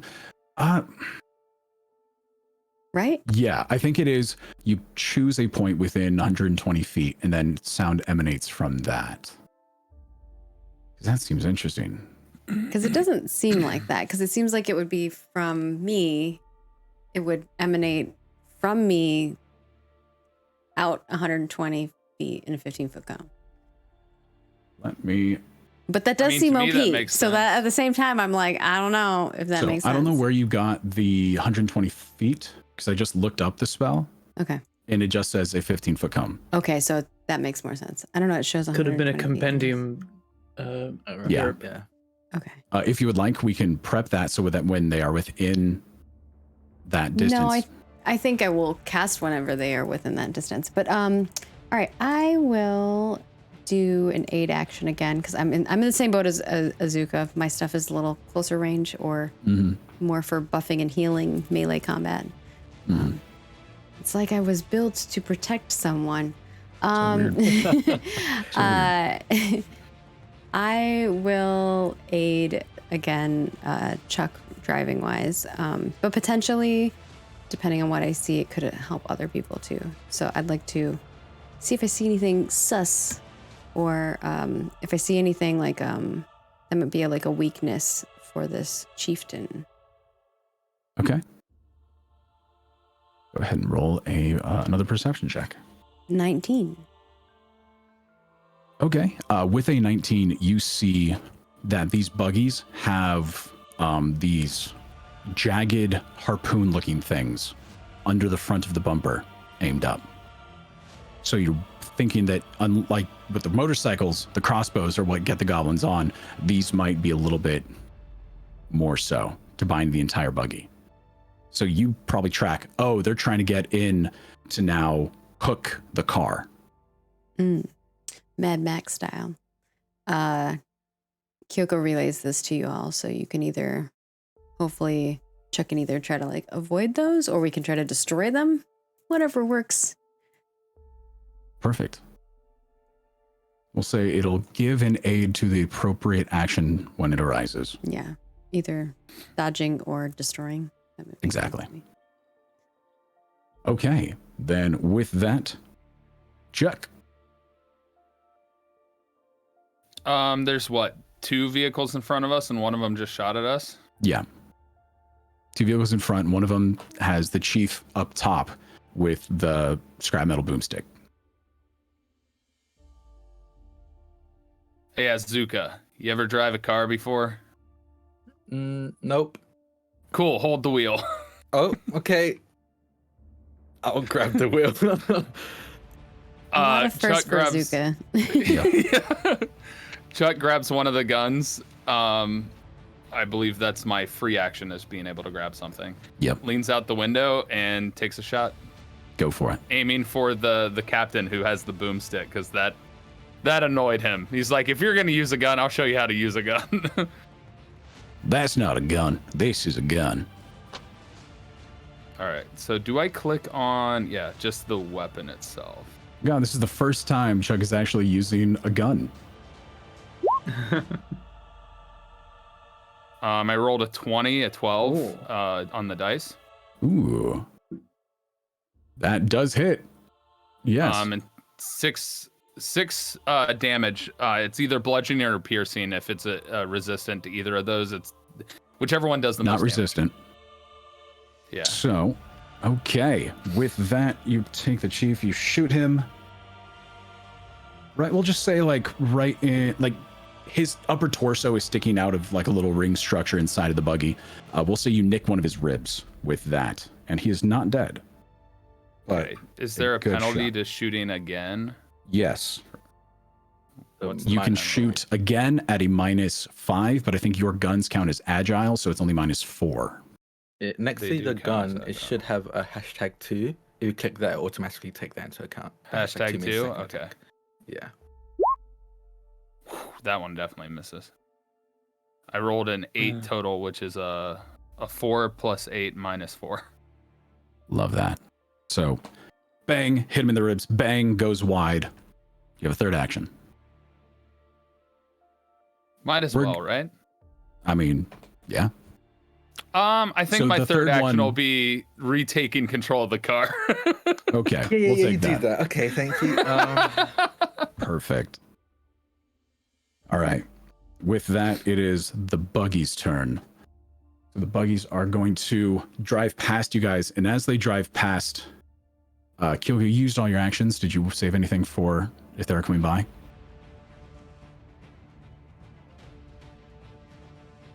Kyoko? Well, Kyoko? No. The buggies are coming back. Okay. Azuka said if anybody got in melee range. Yeah. That's my Yeah. next question. I- So Azuka, these guys are driving right past within range. Did you want to Okay. like go for something? Yes. I'm gonna hit them with a spell strike as I swing. I'm gonna go with my more devilish arm and try and slash across one that's coming close. Okay. So the two of them that are in the buggy are inside the buggy. It's going to be hard to reach in, but the chief on top is wide open for you to just like clothesline as you're coming across. So I'll go for the chief then. perfect. 27. Nice.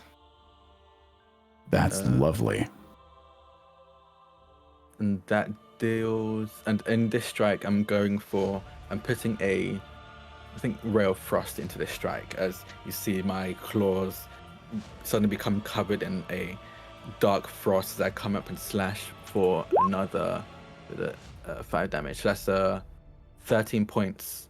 But because of my arcane cascade, that's another 2 points. So that's 15 points of damage as I slash across them with my claw. Okay. So that would be 13 total. You go to swipe and you actually dig in your claws into the meat between the ribs and you feel it cut through as you mortally wound this thing.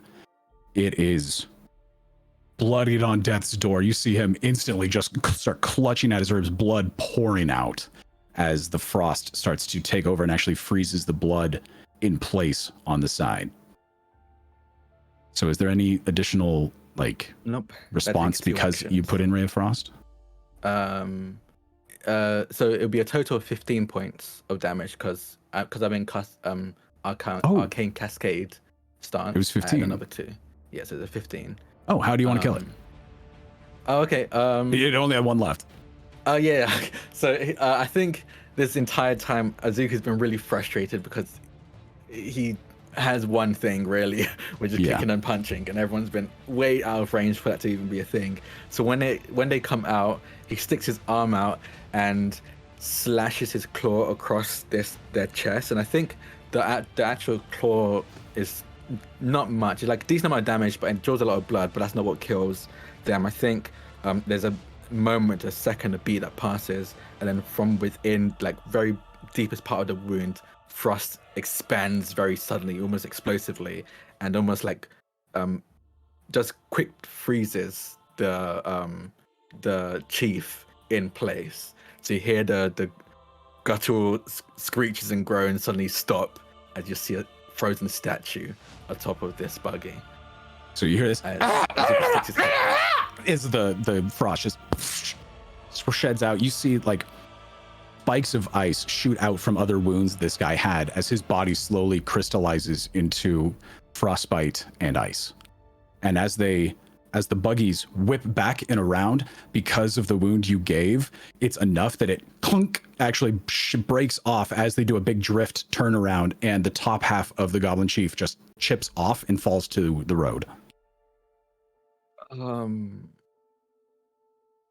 mean, that's what I'm able to do as he sticks his head back in. I'm not a crossbow person. That's my thing. Wonderful. So it's still the Goblin's turn, but I'm going to erase the Chief. The buggies, both in the back now, are going to take harpoon shots at the car. Can I roll anything other than a 9? I want to murder them.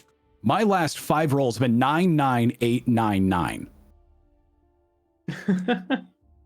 Oh yeah, it's gonna be interesting to see the median for all the rolls today. That's for that, right? Yeah. Which really annoys me because that means that it's a 17 and the DC is an 18. So, No. Okay, the buggies are gonna just try to keep up. The goblins that are in the passenger seats are going to lean out with the second action and shoot short bows at the people inside. Azuka, you were just leaning out, and Mentala was leaning out, so they're going to be aiming for you guys. I'm going to say you have a +2 to your AC for being like inside the doors. So let's see, we're going to get an 11 and an 11. Great. So that is 19 on the first one and 19 on the second. I don't know why I had to calculate that twice. It's the same number. Nope, doesn't hit me. Give my Mentala? plus to you. With a +2, my AC is 19. Meets beats for me. So that means you take. Ooh. All right. 1d6 of damage. With the d6, you take 4 points of piercing damage as this short bow goes into your shoulder. Alright, that's not too bad. It's a level 1 goblin. I thought you'd be fighting 12 of these things, but you guys keep killing them really quickly. How much damage was that? 4. Oh. Because it's just a 1d6 short bow. Okay. With that, that's all of the goblins. Back up to Azuka. Again, nothing. I can't really do anything.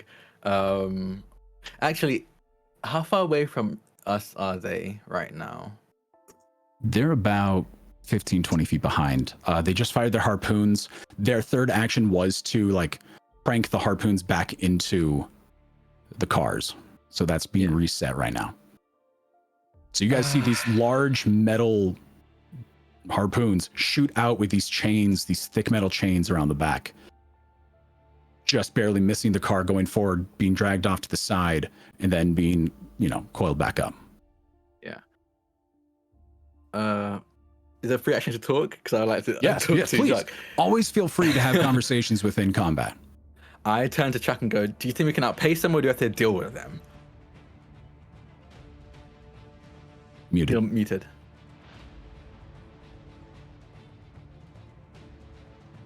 We still can't hear you. Wait, why? Still muted. Oh. I think Betsy can handle whatever we throw at her. If you want to fight, we can stop. If not, I think I can outrun him. No, I don't think we need to stop. And I'm going to start climbing out of the window of the car. And I'm going to use a focus, I believe it's a focus point, I think it's called. And use dimensional assault as I crawl out, and then as I crawl out, I suddenly disappear, and I'm gonna reappear inside the buggy of these goblins and immediately go for a strike and punch one of them, as dimensional assault lets me teleport in for one action and attack immediately afterwards. I love it. So I kind of like very clumsily, like I clearly don't know what I'm doing. I'm like, give me a sec, okay, and then like I jump out and disappear before I even hit the ground, and then reappear behind. If they're within 15 feet, I can do this behind. One of the goblins. I want to go straight for a punch from behind. Okay, we'll say the only one that has the space for it is the one that was holding the chieftain. Because that had a little seat in the back. Instantly pop in, ready to go. And immediately I go for a punch. 25 to hit. Hits. For 4 bludgeoning damage. I slam into the back of their head. And and I'm going to immediately go for a spell strike again and swing again. But I will be taking the penalty. A 14 to hit. 14 just barely misses, unfortunately. Okay. So yeah, that one I swing and miss. That one, as you see, my fist kind of crackle with flames this time, as I was going to put a produce flame into this one. As you go for that second attack, the first hit the back of the head, they're surprised you're in there, so they shift wildly, and that kind of shift in the car makes it hard for you to land that second punch. And that is the end of my turn. Okay, Mintala. So seeing as the one buggy is occupied, I'm not going to bother that one. Also, I think Mentala might call out, "Neat trick." And then I'm going to go for the other one with, I think, a Ray of Frost. Tried and true. Now, are you aiming for the buggy, or are you aiming for a driver or the passenger? The driver, I think, okay, would be the best strat. So with a 15. And the damage is one. One damage. A whole one. Did I do this right? No, because you should add your spell modifier. It might not have included it for this. Let me see. Oh yeah, I think for some reason this... Wait, no, I'm looking at the wrong thing. Ah, I see. You're trained in arcane, right? Yeah. Okay, so in your magic traditions, it said untrained for arcane. Oh, So I wonder if shifting that. Yeah, So it's that's just terrible on my rolled. part. That might apply it properly. Yeah, so instead of rolling a +2, you're going to do a +7. All right, so that adds another 5, which would make it a 20, which you do now get this massive ray of frost blasting into the face of the driver. And he takes 1 damage. Well, the damage, it should be including my spellcasting ability modifier. Yeah. And for whatever reason, it isn't. So it should be... Okay, so it should be 5, I think. Double check. Yes, 5.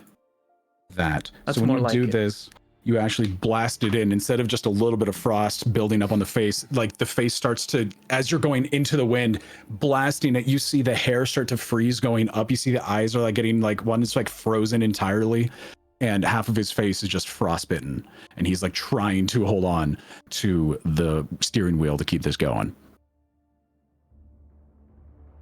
Nice. I've got an action left, but I don't know what to do with it. I think I'll leave it. Okay. With that is Kyoko. All right. Kyoko kind of just is watching all of this happen. She's probably never actually shot at somebody or harmed another soul, like actually physically. So I think she is holding the crossbow that Azuka handed back to her, and she's kind of like looks to Mentala and says, "This isn't really my thing. I don't shoot at people." You'll be fine. Why do you have a crossbow? Protection? What's the use of protection if you're not going to use it? I suppose. Give you your best shot. I usually try to bring people back from this, not take them out. They've chosen their fate.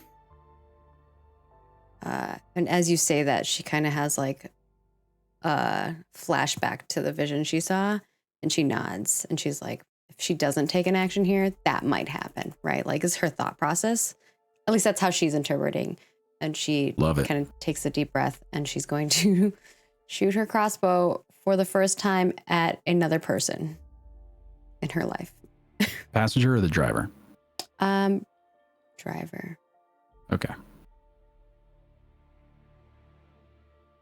Did it go? Oh, it did. 17. So a 17 does hit, and With 1 damage. is all you needed. Oh, really? That's hilarious. They got 6 HP, and Mentala did 5. So you shoot your crossbow. Tell me about Kyoko's first experience with murder. I think she just has like a moment where she shoots it. She like aims, breathes in, pulls the trigger. It's almost like a slow motion for her, but it's not, right? Obviously.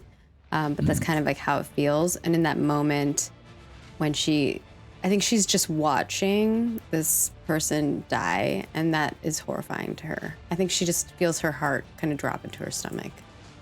So you see the crossbow bolt go out in almost slow motion. It sinks right into that section between the frostbite and frozen section of the face and the normal face, just right into the center of the forehead.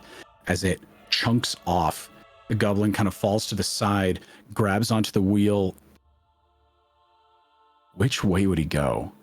If he goes left, he hits Azuka. I can roll for it. Uh-oh. Okay. This is what we're going to do. You're going to roll me a d20. 10 or above, he goes right, just goes off the side of the road. If it's a 1 through a 10, goes to the left and bumps into Azuka. Wait, is it 10 above or 11 and above for the everything's okay? 11 through 20, good. Okay. 1 through 10, bad. Ooh, can I use the roll that I saved at the beginning of the day, which is a 15, to guarantee I don't hurt Azuka? Because that would be. Isn't that for re-rolling if you roll that number, or is that? How does I that can work? use it. I can use it.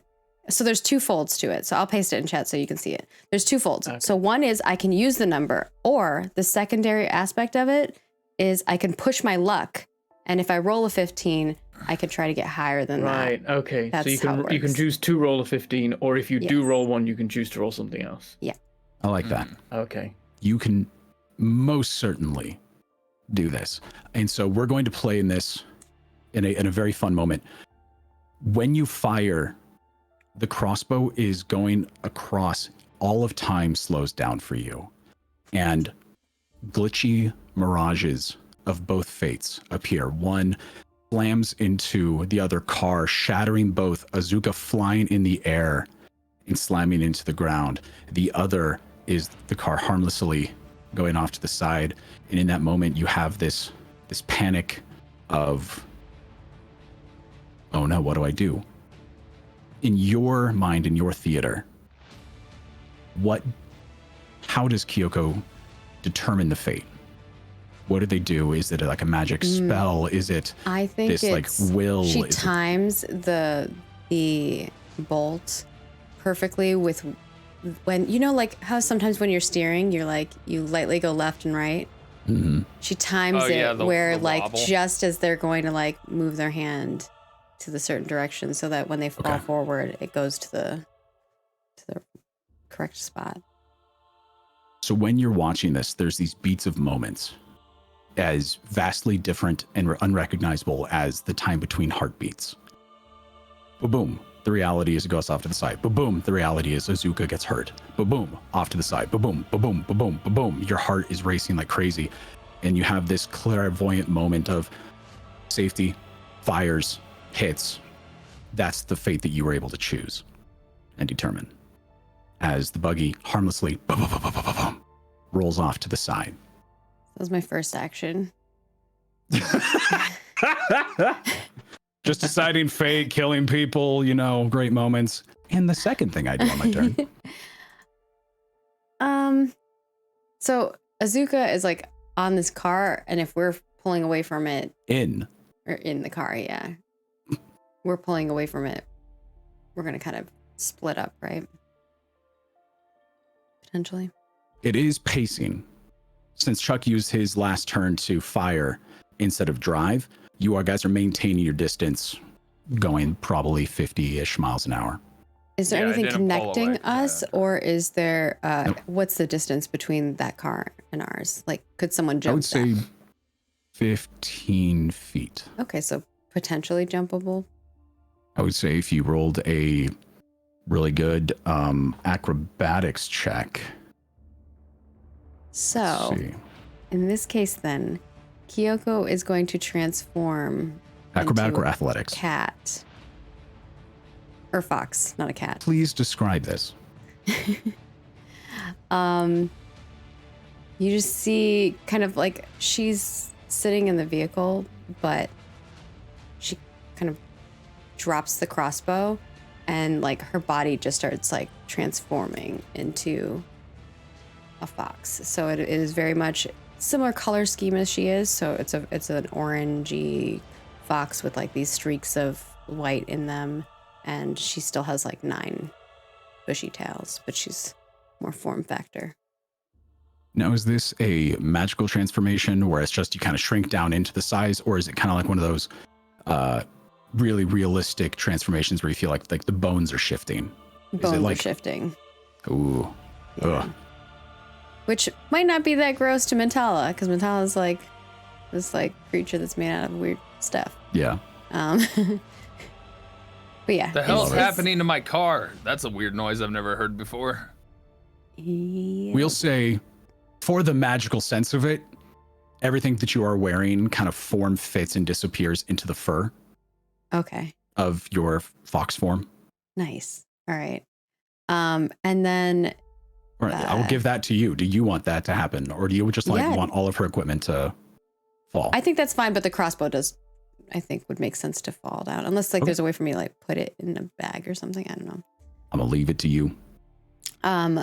But she's going to jump to the vehicle across there. Also, she has like very like red eyes. Ooh. All right, give me a choice of acrobatics or athletics.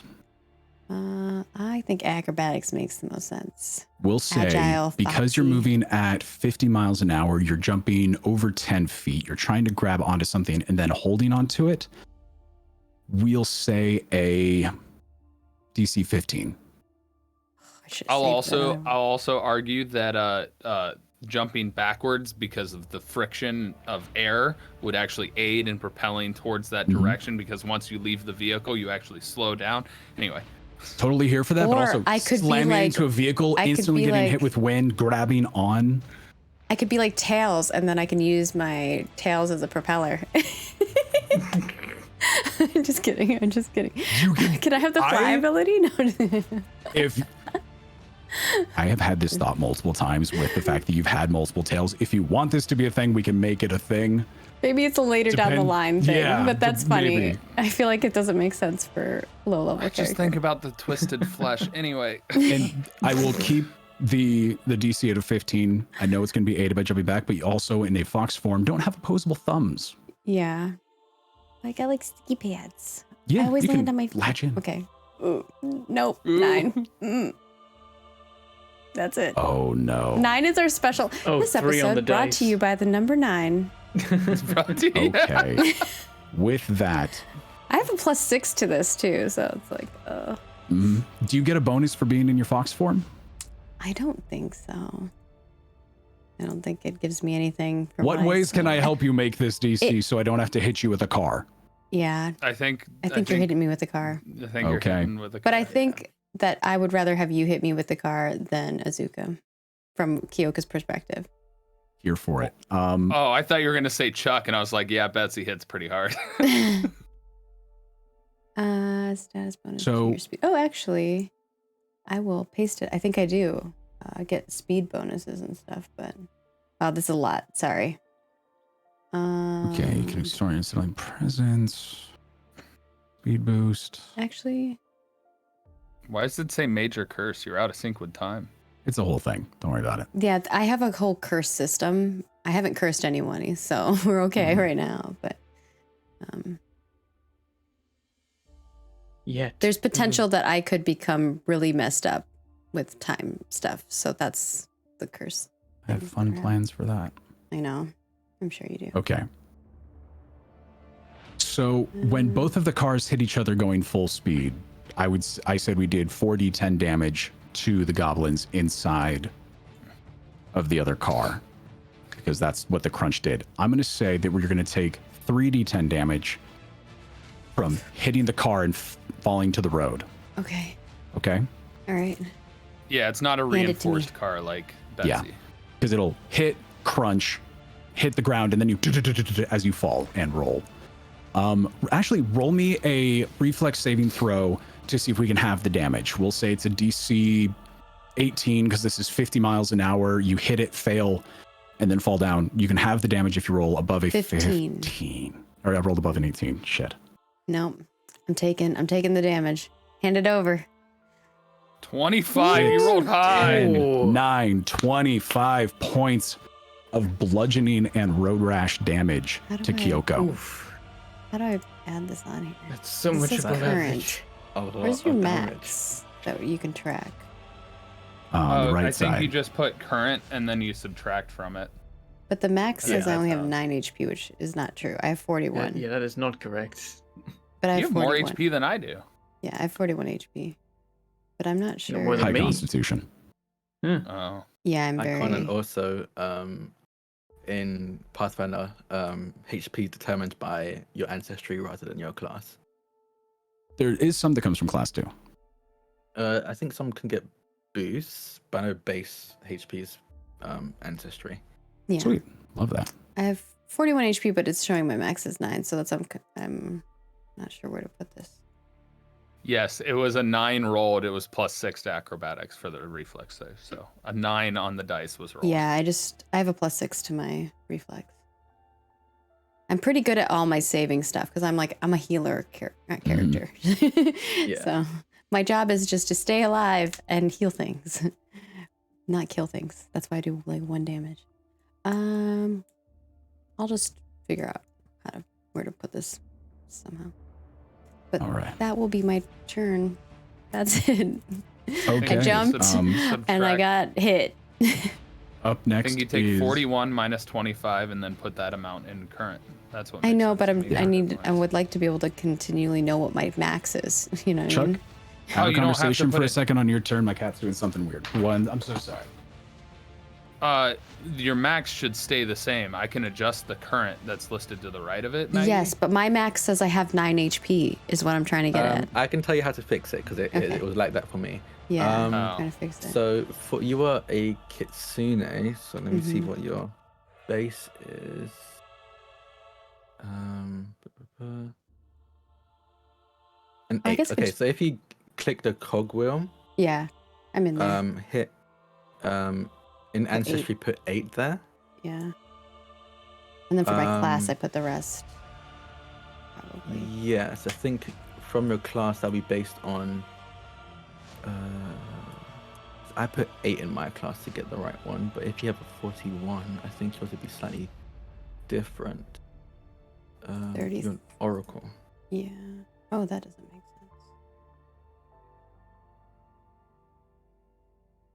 sense. 8 plus your con. Okay, so what's your con? 3. 3. So be put in class. Put 8. 11, 11. and that should get you Ooh, it's more. more. Yeah. I think it should be. This class is the amount you get per level, isn't it? And then ancestry is Yeah, a bonus it's you get 8. on top. I think So we it's should 8 end in up both. with. So now it's right. 8 in Okay, cool. both. Okay. Yeah. Yeah, we should end up with it triples our class because we're level 3 and then adds our ancestry. All right. Okay, sorry about that. I'm solid now. I have 60. Okay, that fixed mine because then I have more hit points than I originally had put on because it didn't calculate my con. Wait, what'd you do? Okay. We're just fixing So- everyone's. We HP, fixed basically. HP on Yeah, our we sheet. fixed Beautiful. everyone's HP. It was Beautiful. a little messed up. I don't know how. I think it- mine was right, but it's easy for me because my con modifier is 0. Yeah.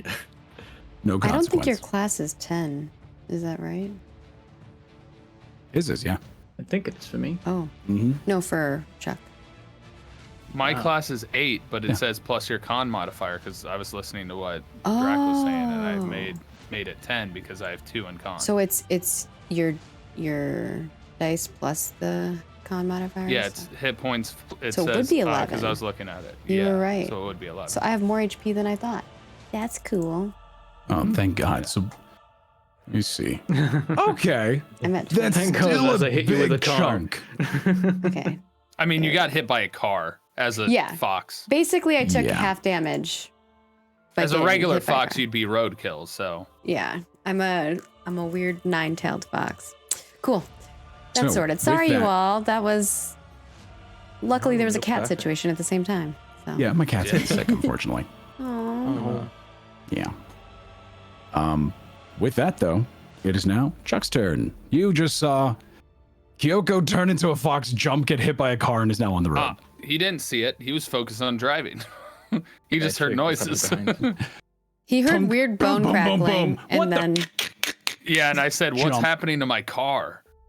And then I'm gonna look and be like, "Zuka, are you on the roof?" He knocks on the roof. Mentala, the only other person remaining in the car, is like, we're rapidly losing passengers. You just hear bones popping, the sound of magic, the cry of a fox, a thud, something spinning around, and then you turn back and half your team is gone.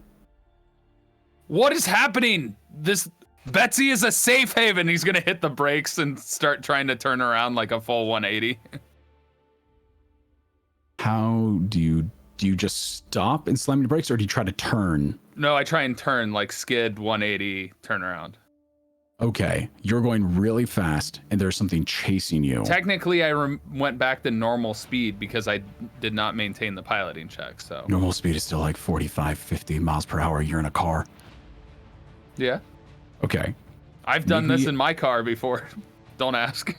make me a DC 20 reflex save to do the turn and to avoid being hit by the car behind you as you do this. Because it's not only you have to do it and maintain stability, you have to do it in a way that will get you around a car that is matching your All right. speed.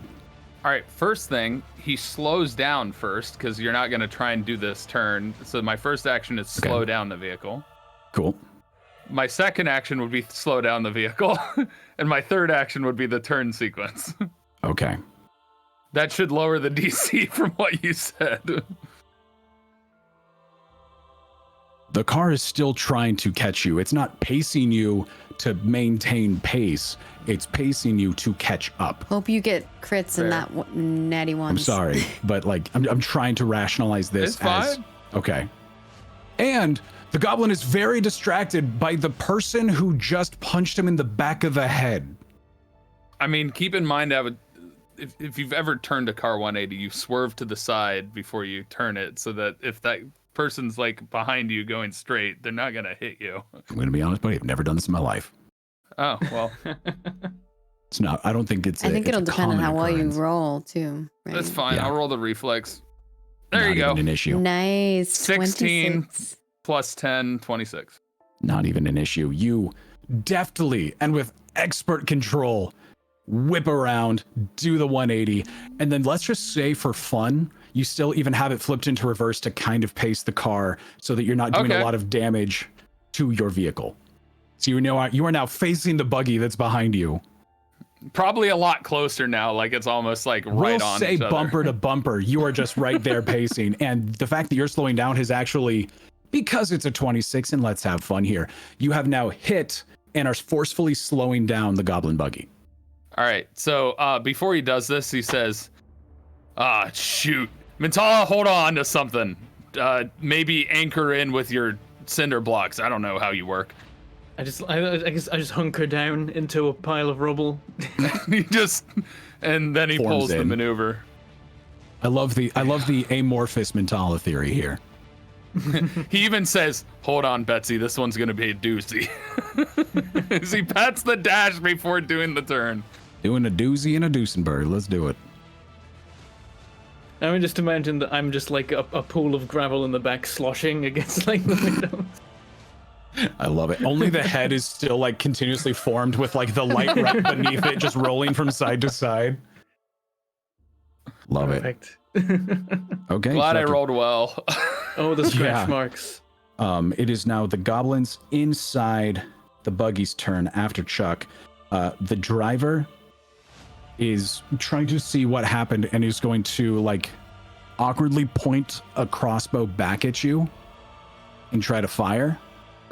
It's going to give like a -5 because of the awkwardness of everything. I mean, I'm also not outside the window, so it's basically being shot at the car. No, this is towards Azuka, the person who never just mind. punched them in the head. That makes more sense. Yeah, with a 2 on the dice, that is terrible. It just ping, ping, ping, ping, ping, kind of bounces around a little bit. The goblin and the passenger is going to take out a short sword and try to stab you. It's this long butchered blade that has like cuts and nicks in it as well. Same with that. Great, 2 and a 3. Oh my god. The passenger is going to try again, even with a -5. Does a 16 hit? Cool. Nope, my AC is 19. Poor Kyber. He's really Like the only Hey, good rolls you got to run can me make over. Are, yeah, I the only did. rolls I you did. You're can make also are when now you a hit good people with distance cars. away. I feel better now that I've hit you with a car. You're right. All right, cool. Let's Go for it again. Only way you can get max on the Wait, dice. wait. How many points for Fox on the, like hitting the Oh, Fox that's a person? solid 12 because that's also hitting wildlife, and you have to really deal with that. The third attack with a 5 at a -10, that's already a negative there. So yeah, you're fine. You just keep getting stabbed, and you're deft enough to move out of the way. The sword comes up to stab you. You move your head out of the way and actually hit the blade. You're doing awesome kung fu stuff. The second action on the driver is to start slowing down, just to try to maintain control of the car with so much happening. I'm imagining like boxer dodging from. Oh, Yeah, yeah. definitely like Yeah, Just like- yeah, that's what I'm imagining. bobbing and weaving, 100%. Yeah. Just floating right there. Azuka, it's up to you. I'm going to roundhouse kick the side of the driver's head. From if that's possible, I will move if I need to get into position to do I'm going to say that. you're not going to get like a full stance up roundhouse, but you can like position yourself in a way that you can arc your hip ups. I'll just go like, for your an hips. elbow then. I'll just go for an I mean, elbow we to can make the it like a side cool Jackie Chan type thing where you like bend your head back, whip your hip up, bring your leg forward, and your boot tip goes into the side of the goblin's head. Like we can do that. I love it. then. No, I'll go with the elbow. I think might be too much. I think even with Azuka's experience, he's never fought in the side of a moving vehicle, so I think he's going to go for Perfect. the easy thing to go with the elbow to the side of their head. Oh, yeah. Like I'm seeing like a Jason Statham and Transporter, like shooting his legs between the driver and the passenger and doing like a split kick kind of thing. Like I'm here for this. Let's go. Does this because they're driving, they're facing forward, they're concentrating on an entirely different thing? Did it count as flat-footed by any chance? I'm going to say if you are attacking the driver, because of how cool Chuck's move was, sure. Why not? Okay. I got to hit Kyoko with a car. I can give you this. So I think he's dodging these sword strikes, and I think almost simultaneously he sees at the very least a blur of orange, I guess. The fox one was orange, just kind of like out in front of the car suddenly, then suddenly gets hit by the car and then suddenly gone. And I think he's way too much in the zone to really think about it. And just goes for an elbow Love it. to strike the driver. Let's see if Absolutely love it. 18 to hit. Hits. And this is gonna have produce flame on it as well. So his elbow, from his fist up to his elbow, just Ooh. erupts into flames as he strikes the side of their head. Isn't that like a Captain Falcon thing from Smash Bros. Coming up with the elbow? Falcon punch. 7 damage. okay, Explain to me how you absolutely obliterate. This thing was almost dead and you just did double its health and damage. So that's actually Free reign. because it was flat-footed. That is actually 16 points of fire damage. As I've been dodging this other goblin's sword strikes, and I just kind of like, with the last one, with how abysmal that fail was, I think I kind of like grab its arm and move it out of my way to strike the driver. And with that same momentum, elbow the driver in the side of their head with a flaming elbow. And I think it's just kind of like I think a lot of his moves are like the physical part hits and then the spell part is kind of delayed and comes afterwards. So his elbow strikes the side of their head, and then again a beat passes, and all of a sudden, almost like an origin of a flamethrower, with that point suddenly like just erupts on the side of the head. You can see it coming out of the side of the window as well. And as it I love fades, it. you see that face entirely charred and burned. So smack with the elbow. There's a little rune that forms on the head that dissipates into, and then. Yeah. I'm just gonna do something right here because I want to see if this will be funny. So that is an at 20. Oh. When the goblin's head explodes, the bones become shrapnel, obliterating the passenger next to you. Yeah, sure. You just turned this goblin's skull into a shrapnel grenade and then murked the passenger at the same time. Grab control of the wheel and stop this thing from skidding out with a reflex save, and we'll end combat. Okay. Well, we still got to go find Kyoko somewhere along the road. We'll end combat. 14. We're not done with, like, this wasn't the ultimate episode of my campaign with you guys. We're not just going to leave Kyoko in the dust. All right. Maggie, I do want to say thank you for joining us. The way we had your character lead the campaign was a lovely experience. All right. You're able to regain control of the They're car. like, we didn't know her anyway. We're just going to keep going. All of the intrigue, all of the build up to that? Okay. Wow. But yeah, I'll grab onto the wheel and I'm just like, I have no idea what I'm doing. I'm just gonna try and figure out how to stop this car. Luckily, I think I know enough to know that, like, if I release the pedal, that'd be enough to slow it down. But yeah. Luckily, because Chuck's driving was enough to kind of like lock in at the front, you just have to make sure that you're holding the steering wheel forward, and you guys will slow to a stop as the brakes of the Duesenberg has now slowed the buggy to a stop. I would say Kyoko at this point, in the speed of how everything happened with you, is about 10 seconds of driving afterwards. Kyoko's maybe 80 yards back from you guys. Still in fox form. Yeah, I think Still- she kind of gets herself up from getting hit by a car and kind of starts running towards the vehicles. You don't Yeah. lick your wounds first? No, We are out of combat. she's Go ahead concerned about and- Azuka. Role play as you would like.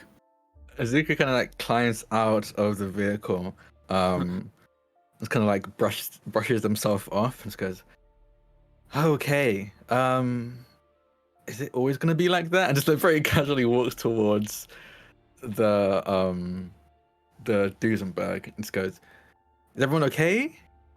You look Chuck- inside, you don't see Kyoko. As you look inside, also Chuck is turned around and looking at Mental and being like, "I knew you'd be my favorite. You stayed in the car." Mentala's like shaking himself and like, getting back up, and is not gonna say anything about his consideration of just also getting out of the car mid-fight. Even though you make everything dirty, you stayed in Betsy, and Betsy is a fortress. Nothing gets in here or hurts you, except for when we ram stuff. That sometimes can happen, but that's beside the point. Speaking Why of did which, they leave the Chuck car? does have like a bit of blood coming down from their forehead after smacking into the steering wheel when you rammed the first car. Not enough to do damage, but just enough.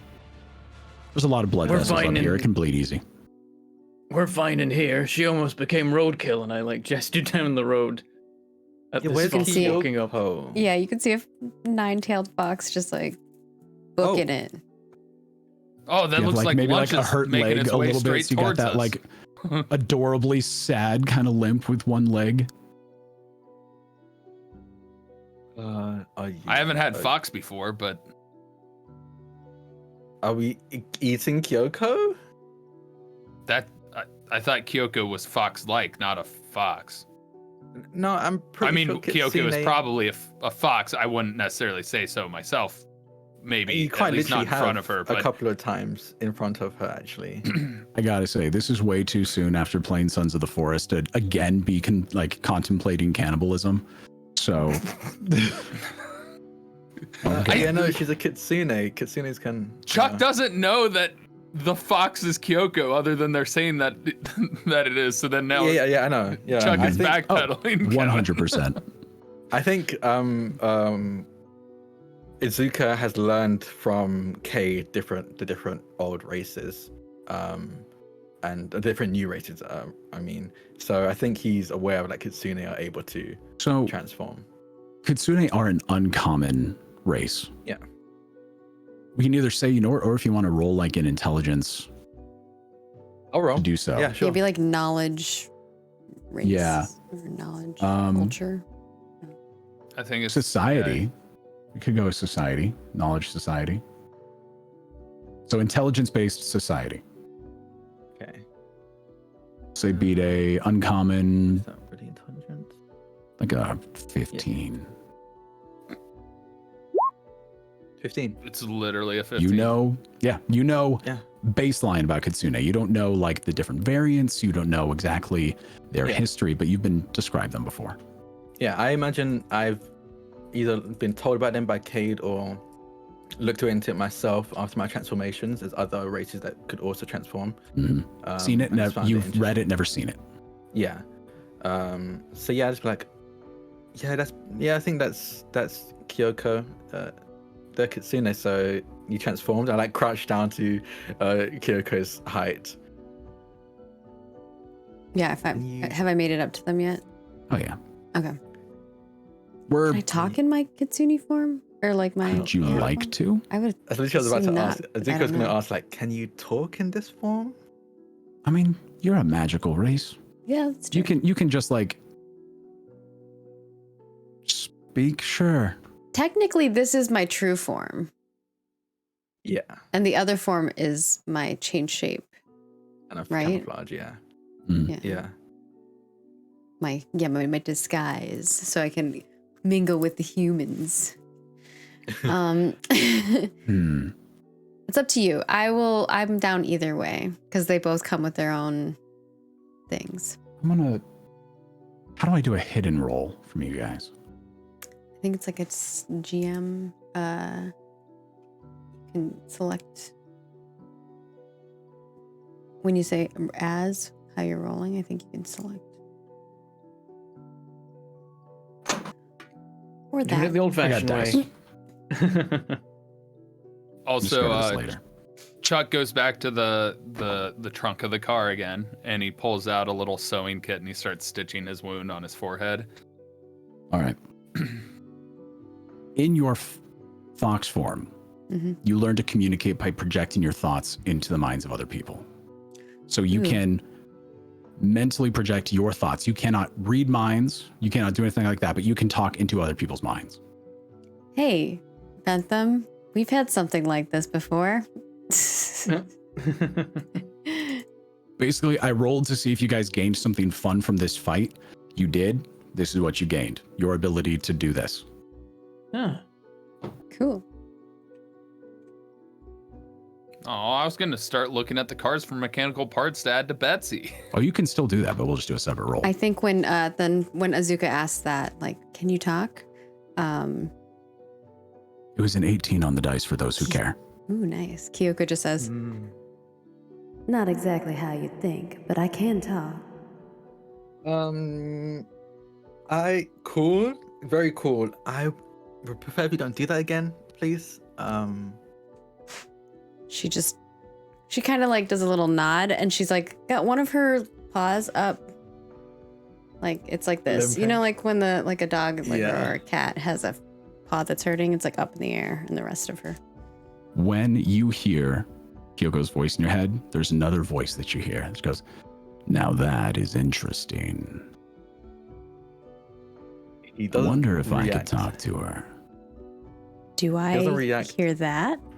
You cannot read minds. Oh, right.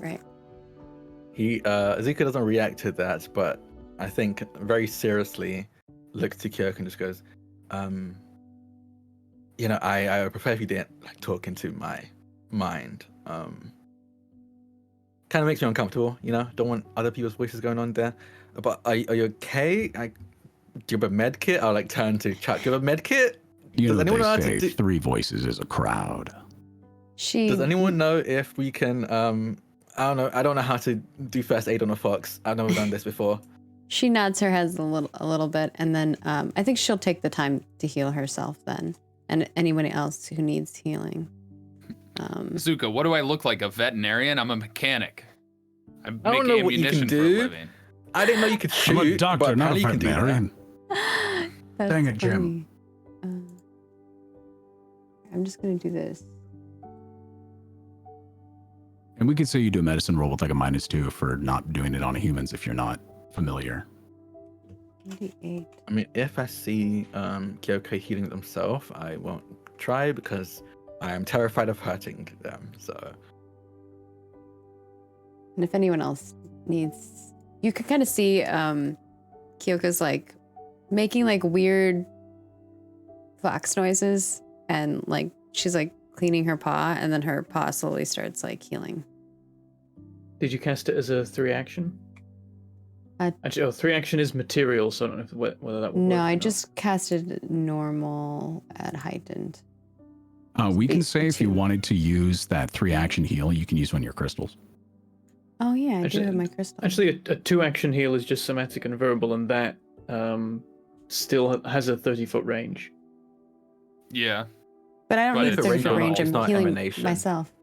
yeah, Yeah. you don't need a range if you're healing yourself anyway. Oh, I see. Mentala Okay, right. was I'm getting- hurt for a was whole getting- 4 damage. Yeah, so, I was like, you it know. doesn't matter, but like, if it was a thing, I was getting confused. Okay, so when you 1-action, it's yourself. I also when you have- 2-action, it's one other person. When you 3-action, it's everybody.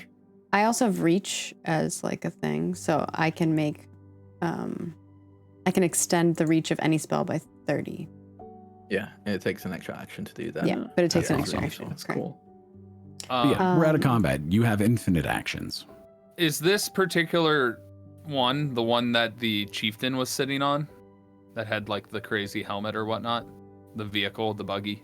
Oh yeah, but the Cool. chieftain's upper torso is like That's fine. 120 yards back. That's fine. Still, it's actually melting at this point. You know, it's okay. We don't need to talk about that. Chuck will be like, well, I mean, the boomstick was in this one. Maybe you can absorb that like you absorbed my bed frame, Mentala, and have a boomstick in you. Sure. I don't. We did shoot I'm me gonna with search for the boomstick to see if it's in the car. So the boomstick was held by the chieftain, whose body is 100 yards back. Yeah, but he shot it, and it's like a one-time use. And when you get hit with stuff, a lot of times you drop things. It's just saying. Make me a perception check. Let's see if you can find it. And we'll say this is also like if you can walk over to find it, if you can find it after it was dropped off the side of the road, if it was able to survive being dropped. Yeah, I rolled an 18 plus 7, so 25. Cool. You have a basic pipe rifle that had like, it's basically like a cannon remade with scrap metal. So it's just a tube with a section for the wick. It can hold black powder in the back with a charge. A little. like, It's rudimentary, but you would be but- able to. I could make this a little more effective. Maybe twist some rifling into the pipe, do something like that. Anyway, I don't know if you'd be able to use it if you absorb it. How do you even work? You just absorb whatever makes sense? well, it's just kind of material. I don't think I can Can you integrate a like gun. become a part of the car? Like if you I think I absorb could the car? maybe steal part of the car. Well, this looks useless, and he throws it to Mentala. Take it. Like it's a purely narrative thing. So like he doesn't actually like there's no mechanic I know. for Yeah. But he can Feel totally free. have a little bit of boomstick metal in his body. Yeah, it's my job to take your role play and make it into mechanics. So like feel free to create something new about your character, work with that. We can work together outside. I'm very open to that. And instead of using the crystals, I'm going to Keep hold use of it. the healer gloves instead to Just let me know what you're heal doing. myself back up a little bit more. So I rolled 2 3s. It's plus a 7, so 13. So Beautiful. I'm at 48 out of 50. So I'm okay. I'm good now. Is Love it. anyone else You might- needing? You might be our only healer. I'm not sure if anyone else has any healing. I don't have any healing magic. I But do you have only took medicine, 4 damage, but I don't right? know. Or did you Yeah, take no, medicine? more? no, I'm Useful. fine. I'm just thinking for future. It's like we do only have one healer, which means if the healer goes down, we are in trouble. Yes. Medicine We ha- is really good for Pathfinder. I have- if with a success, you get like 2d8 healing. I have Oh, that's 2. yeah. Medicine check. Okay. I have 2 I'm not healing as potions. familiar with the medicine form of healing, but I will. Yeah, I can send you. Also, that. just so you guys are I do aware, I have appreciate Jack, I love that. that you're here. I have 2 healing potions on me, as well as I thought we had a medical kit too. You do. Yeah, we you did. you have like sewing needle. You have like a medical kit. So like something you'd have in the back of an ambulance, something a doctor might have off the side in a cabinet. Yeah, what So is you that do have called? basic medical, gauze. No, it has a name everything. though in the game. Oh. What's it called? All right. Repair kit, right? No, that doesn't seem right. Should I roll my lore Healer's engineering for seeing what useful parts are on this buggy? You can either do lore engineering, you can do crafting. If you roll above Modifier. a 20, I would say you can perfectly take the harpoon if you would like. Just able to strip it out, you'd be able to make something nice with it. If you roll a 15 or up, it'll come out in parts and you have to be able to remake a little bit. But let's see what you can do. Let me see what my feats give me, because there's something here. You notice that because of just your natural capability with engineering, the little porthole that the Goblin Chief stood up out of did have an unused shifting turret section that actually has ball bearings on the inside that allows it to shift and move. That you're like, this is a little bit more impressive than what I think a goblin would be able to do. And you realize it was the ripped off top of a army Humvee repositioned back here. So it has that swivel latch that you think you might be able to maybe make something with. Well, I rolled an 18 and 11. My modifiers are the same for crafting and engineer, so. Okay, then I'm going to say you get to choose between either the swivel section up top or the harpoon gun, neither of which are going to be perfect, but something you would be able to then maybe take and use later to make something if you would like to. I mean, we have 3 grappling hook things. The harpoon gun makes more sense with my specialty and stuff. The other thing's too big to try and Add a harpoon onto haphazardly it, put on Betsy. There you go. So, well, this seems useful. That's about what I could take apart, but I would say that you get, if you want to hold on to this, you can take the ball bearings that were inside of the swivel to maybe remake another one later. It's just gonna be harder to do. yeah. Cool. So I've got the ball bearings. I've got the 3 ropes. You've got- I need a sheet for Betsy to put all the stuff in Betsy's trunk. Betsy is your bag of holding at this point. I like this. Just add an A inventory. really Add an inconvenient bag inventory of section, holding. Betsy. A boot of holding. What I could do actually Betsy is make folding. another character. There should be a way to make a vehicle sheet, but I'm gonna put in the stowed items. Yeah, because there's Starfinder ships and Yeah. stuff. So Yeah. what I've done, Tyler, for you is I've made a blank character sheet called Betsy that you can then use the inventory of that if you want to keep things separate from yourself and Betsy. So you should Okay. find that in your little character section. Crossbow grappling rope / arrow. I'm just putting them on my sheet for the time being because I already Yeah. started. And we can also work out between now and the next episode, stats, dynamics, any special things you'd want. Harpoon gun. That was one, and then ball bearings.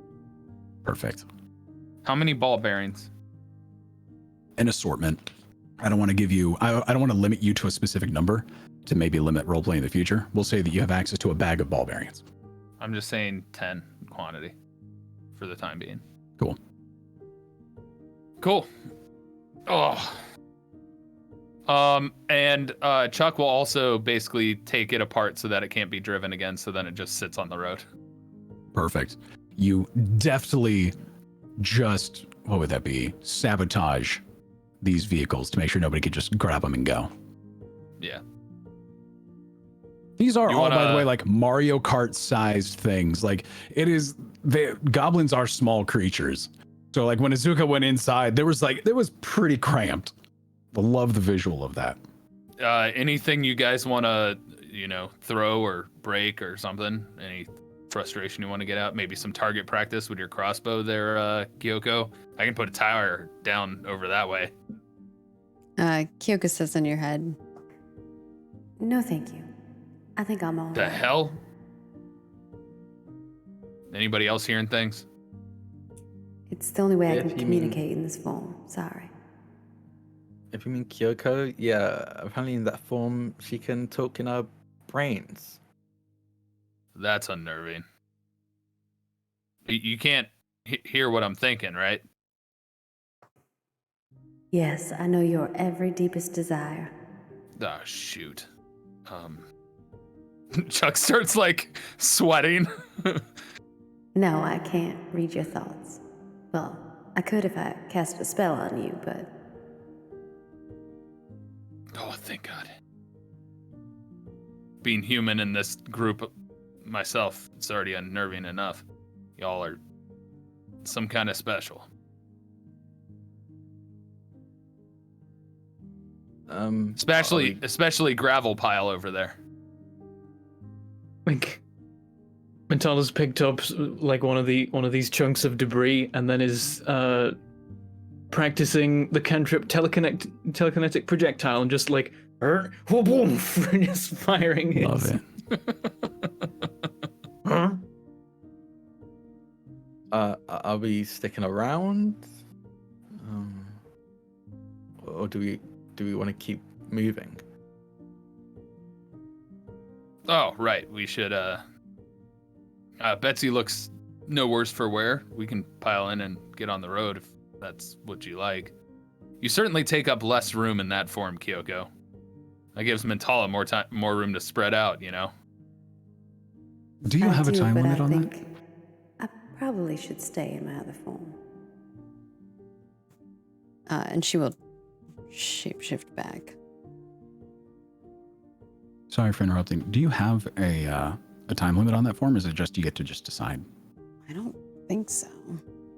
If that's her true form, then I guess. Yeah. Yeah, I don't think there's a time limit. I just think there are some things that are not accessible in that form. That's how they kind of balance it. Yeah. Yeah. It's fine balance wise. I just didn't know if it was like a wild shape or something like that. Yeah. But love it. We shouldn't hang around too long if we're ready to go. Yeah. Eventually we'll attract more attention. As you call, get into the car. Everybody make a perception check. Uh-oh. Oh yeah, I lose Not my Chuck. feats. Certain feats. Like all the... Ooh, 24, Yeah. 18 on the dice. Perception. I rolled a 4 on the dice with an 11 Rolled a- total. 13 with 6 on the die. 25. All right. Mintala and Kyoko. Kyoko, once you come out of your fox form, you guys hear off in the distance echoing in the valleys another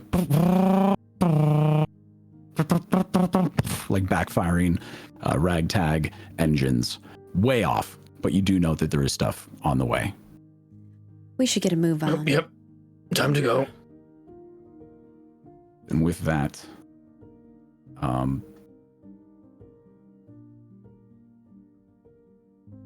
okay. Okay, sorry. I was going to say, as we're getting in the car, I think that Kyoko just says to Zuka, "Are you feeling all right?" Yeah, I'm okay. You don't need to worry. I've had years to be able to control my anger. It'll take quite a bit more than that to frustrate me. Well, if you ask me, you both are a little out of your mind for getting out of Betsy. She's basically a tank. I look to Chuck and be like, and I point at your stitches, and then point at how I'm completely unscathed. I don't know. I actually think I did a lot better out there. Only one who came out without a scratch. Can you even scratch or you just fall apart? It's sort of both. I think there's more to the eye than you can see. Either And, way. Don't get out of my car. Mintala, more than meets the eye. I think Kyoko's just kind of examining Azuka. After the vision she had earlier, she's thinking, sure, you can control yourself. Mm-hmm. So we'll say you guys are on the road while this conversation is going on. Please, if you want to, continue, but you're on your way out through Victorville towards Barstow. Through Barstow towards the mountain pass through Baker. Yes, just while this is happening in the background. I'm still in the passenger seat, but I'll like turn around to Kyoko, just be like, "Yeah, is been years since I really intensely got out of control, I guess, other than what happened with Cade. But if it'll help you feel, I don't know, more comfortable, and I'll raise my arms and show the wraps around them. So I use these for obviously kickboxing, but also Cade kind of enchanted them. If I ever go out of control, you just kind of have to, and I'll show them like kind of how to tighten them. And it's kind of like you run a finger around the very edge of them, right where the crease of the elbow is, and then pull. And he doesn't do it, but you saw I think it was Cade who did it, right? Cade did it to me when I freaked out last time. So Yeah, he grabbed your kind arms. of pulled there. Yeah, so if you run your finger around it and then pull, that will paralyze me and calm me down. I will be, like I said, paralyzed for a bit. So if we're in the middle of combat, I'll be pretty useless for a couple of seconds. But that's kind of the precaution I have. Well, that's handy to know. Built in. You So said is this. it like this? Sorry. Go ahead, Maggie, go. You said it happened to you though before. What made you? Yeah. It's happened a couple of times. The first time, my mom Nala, she was a really incredible kickboxer years ago, and I had always had kind of like anger issues growing up. Nothing ridiculous, just kind of a short fuse for a kid. And Nala taught me kickboxing as a way to vent that frustration, that anger.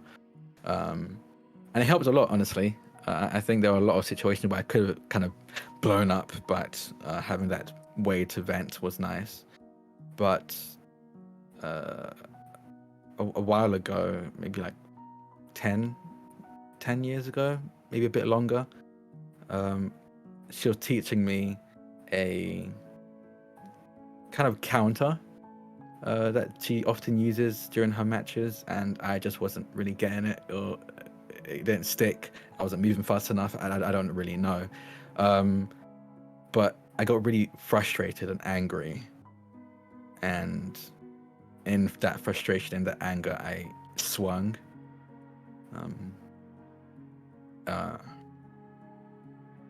And it kind of struck her right in the knee, and everything kind of just awakened in that moment.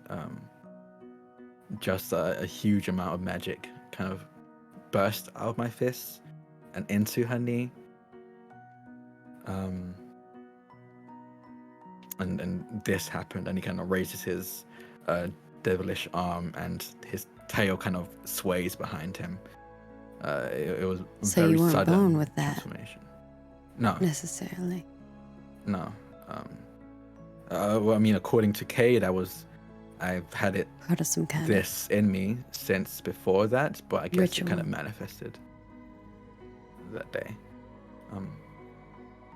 Yeah. of.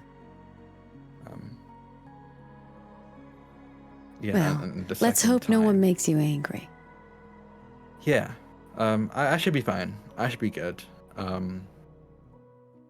Yeah, I should be fine. And if I'm not, Are you- just point at the hand wraps. Are you stronger in that form? Yes. I can take a few more hits. It's harder to hit me. It depends really how angry I get.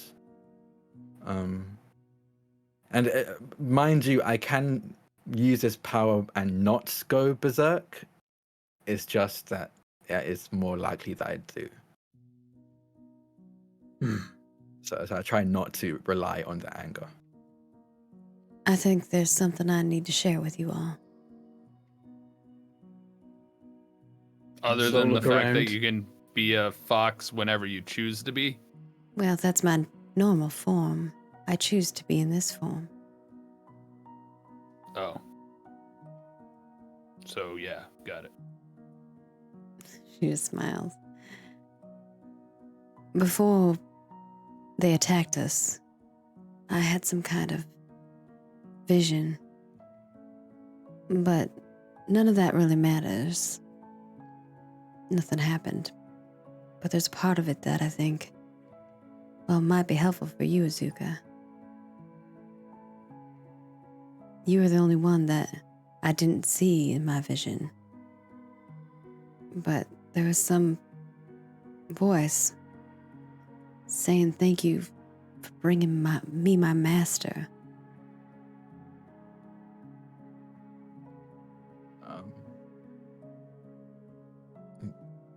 I mean, I don't know if I know anyone who would say that. I'm not sure why I wasn't in your vision. Could you tell anything from the voice? Ooh, could I tell anything? Have I heard that voice before? Could I tell if You- it sounded a certain way or like a certain culture, never- language? Never heard the voice before. Spoke English. Had a bit of an accent. Did it seem like a female, male voice? Like feminine, masculine? You didn't see a figure, but it did have like a male presenting Masculine tones. tone. Yeah, definitely. Masculine tonage. Lower with, very traditionally masculine inflections. Mm-hmm. I relay that to you.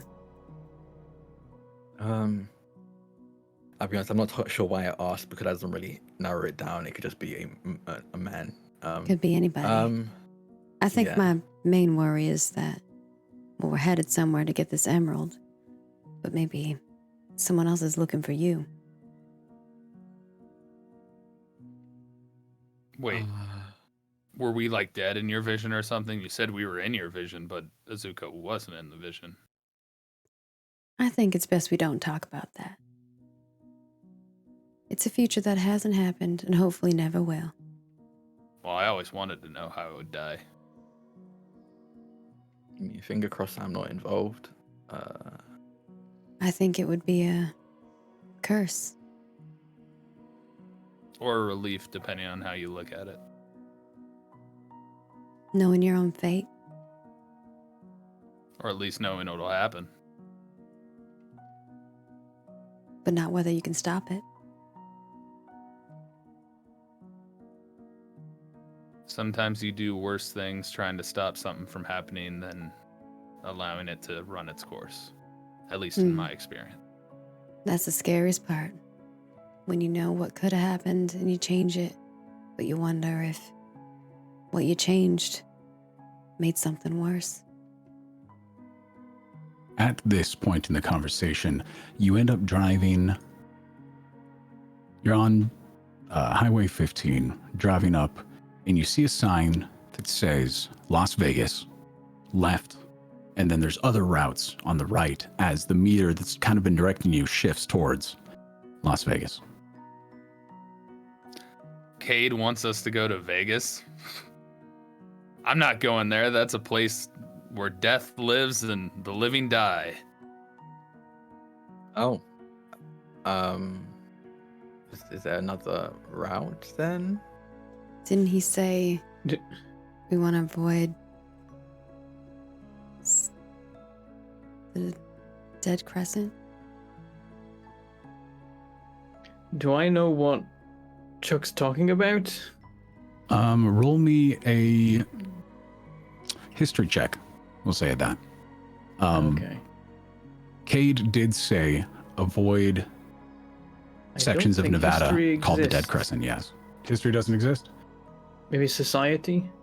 Yeah, we'll go with society. It does. You have to Okay. add it. Again, remember, not all of them are listed. Right. There too. It'd have to be like knowledge history. Cade I'll did just tell go you society. that the way this was programmed, it would take you the fastest route, whatever that may be. Rolled a 17, but for 24. Oh, yeah. So the Dead Crescent is a section of northern Nevada going up into lower Oregon and Idaho, where it is an innate desert. So without like a society to bring in water to irrigate, it is very hard to survive. There are tales of people who have tried to cross through it, talking about roaming bands of ghouls, walking skeletons in the dunes. The city of Las Vegas has not had somebody come from there in close to a decade. And it is said that it is one of the lost cities.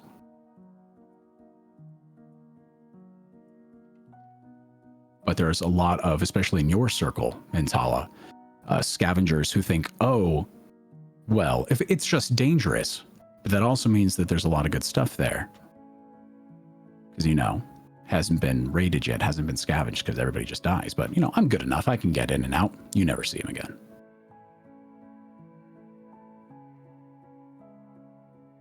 Does Cade want us to go there? He just said that we need to avoid the dead crescent. But he also said follow that arrow and it's pointing into it. So he said that the maps of pre-tear He said to go to Denver, right? the world, the maps that he had are from the pre-tear of the world, and that this would take you the fastest route. So it's the fastest route, not accounting for horrible magic-based death. Correct. I think we stay away. Good, because it's my car, and I was going to make the decision whether you agreed with it or not. He falls away, going the other direction. Away from Vegas. About 5 minutes passes. 10 minutes passes. 20, 30, and Kyoko, you get this anxiety starting to build up in your chest. A couple hours passes. You guys resume casual conversation. You do drive past the wonderful Hoover Dam as you manipulate around, going through the mountains. Every now and then you would see off in the distance a skeleton or two with some natural magic of the area around them forming onto the dunes, taking a couple of steps and then falling apart. You end up going to another city through Kingman. You see more broken down homes. You see a dry river going through there. Another couple hours passes. You end up going through a section of Arizona into the top. Find exactly where you guys end up.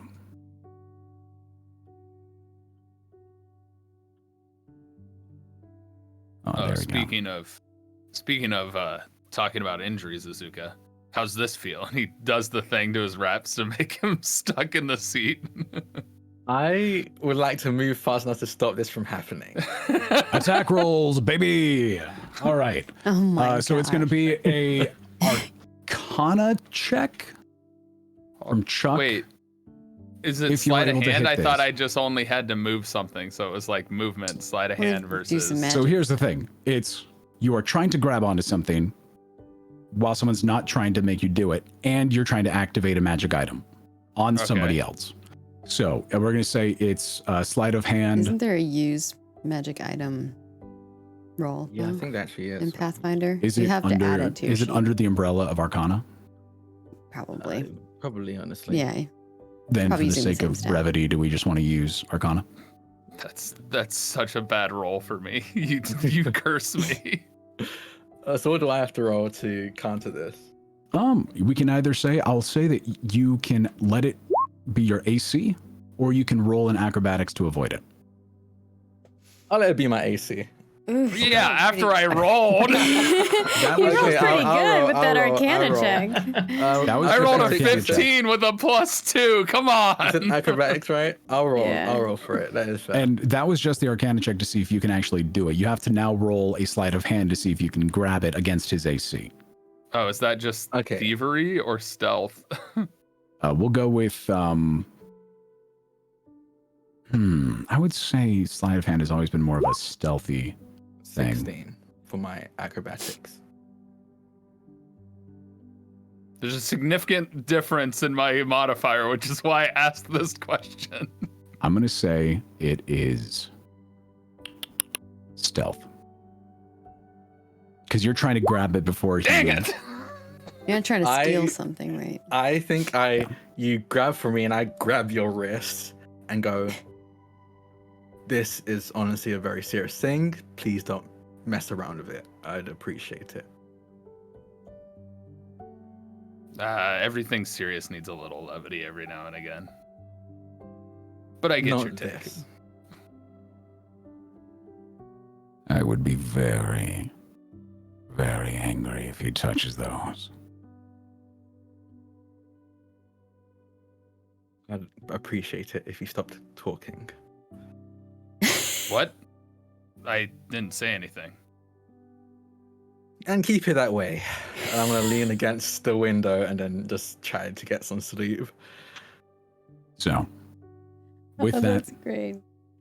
Do I, to understand the anxiety that she's feeling building up, is it like, I mean, because she would say something if it's like getting worse over time, or if it's just like a stench and then like it goes away, like what? it's there. As of right now, it's not growing, but it is constant. Okay.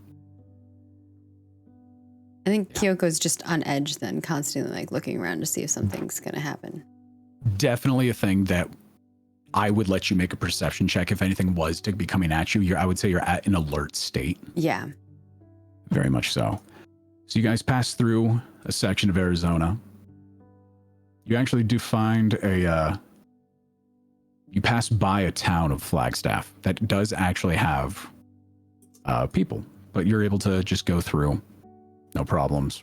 Refuel is needed, and then start driving up. If there's anything that you guys would want to do in a town?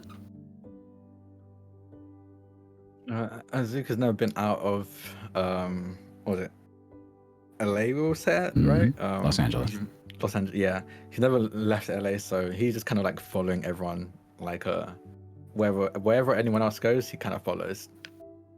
Might as well fuel up, get some water. Kyoko doesn't have money, but if there is any place that has potions or something, she might peruse. I mean, she has a little bit of money, but not probably enough to buy a health potion. There is one kind of mystical store within Flagstaff. It's a corner store near the historic downtown. I actually went to college in Flagstaff, so I know this place pretty well. I've been to Flagstaff quite a few times because there's a lot of off-roading there. I'm envisioning like an alternate universe where Flagstaff has like magical shops. It is the historic downtown that's right off of It's Route kinda cute. 66 is the section of the inhabited city. It is a very small town, but it's most likely an outpost town. You do find a person who does crystals and herbs and sage and some potions that may or may not be magical. She swears by them. But I can Arcana check, right? Yeah. See if they actually look. We're going to say Okay. this. If you roll above a 15 Arcana, there is a health potion available. If it's below, then no. All right. 9. Nope. There's a potion. It's got some This sage. episode was really brought to you by the number By 9. The number Yeah. 9. And 9. No healing potions. Great. So with that, you guys have your pleasantries. Enjoy a burger. There's a place called Bigfoot Barbecue that does wonderful pulled pork. You leave out I'm hungry. going. You leave out going through the Hopi Reservation up into Highway 70. Towards the end of the res, Kyoko, Mm-hmm. the terrain and the way the sun is starting to set. This is getting oddly close to what you saw in your vision. And it's worrying you. All right. As you start, go ahead. No, go ahead. I was gonna. You think to maybe I should say something about this. You're a chung chung chung chung chung chung, and the front engine of the car just thunk, and a little bit of steam starts to come out, and you hear a ta-tunk, ta-tunk, ta-tunk as the car is driving. The damage from full head collision with another car was not enough to mess with the frame of your car, but it did rock something internally that was not a major issue at the beginning, but has since kind of messed up. So you're at this place called Thompson Springs, was the last sign that you saw. And you feel it's probably the best to get off to fix it, Chuck. Well, I told you Betsy was a problem child. She can hold up to a lot of stuff, but seems like she needs a tune-up. Gonna pull off here, guys.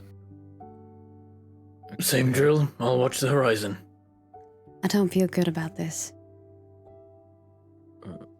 Why I mean, do you I have a vision? It's from the vision before. It kind of Do you looked have like this. Do you have a better option? Betsy's not gonna go much further. Maybe don't we keep know. rolling. As long as we can roll.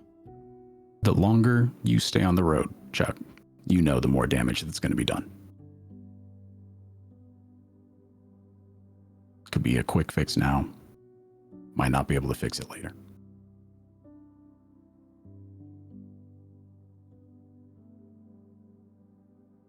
All I know is Betsy's my pride and joy.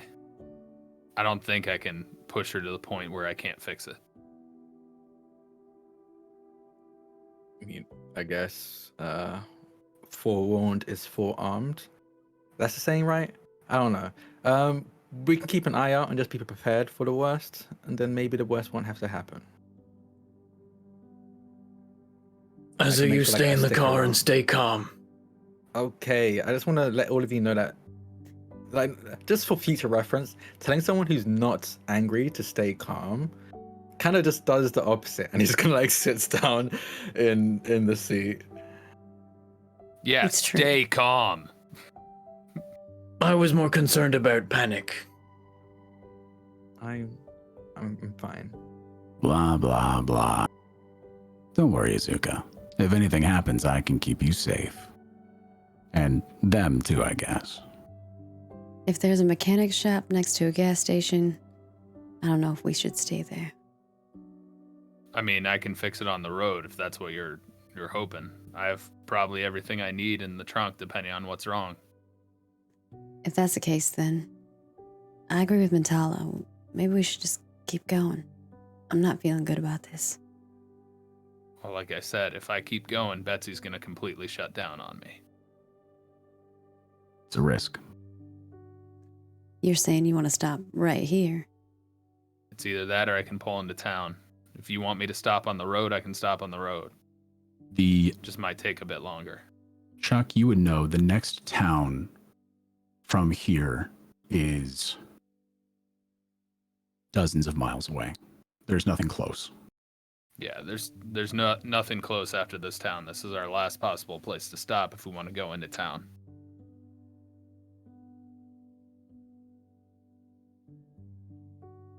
To alleviate, Kyoko, you were looking as much as possible to try to find something, and you see a fire department, a fire station with fire stations do actually have a lot of materials able to keep upkeep on the trucks. So you're thinking, Oh yeah, they have their own mechanics.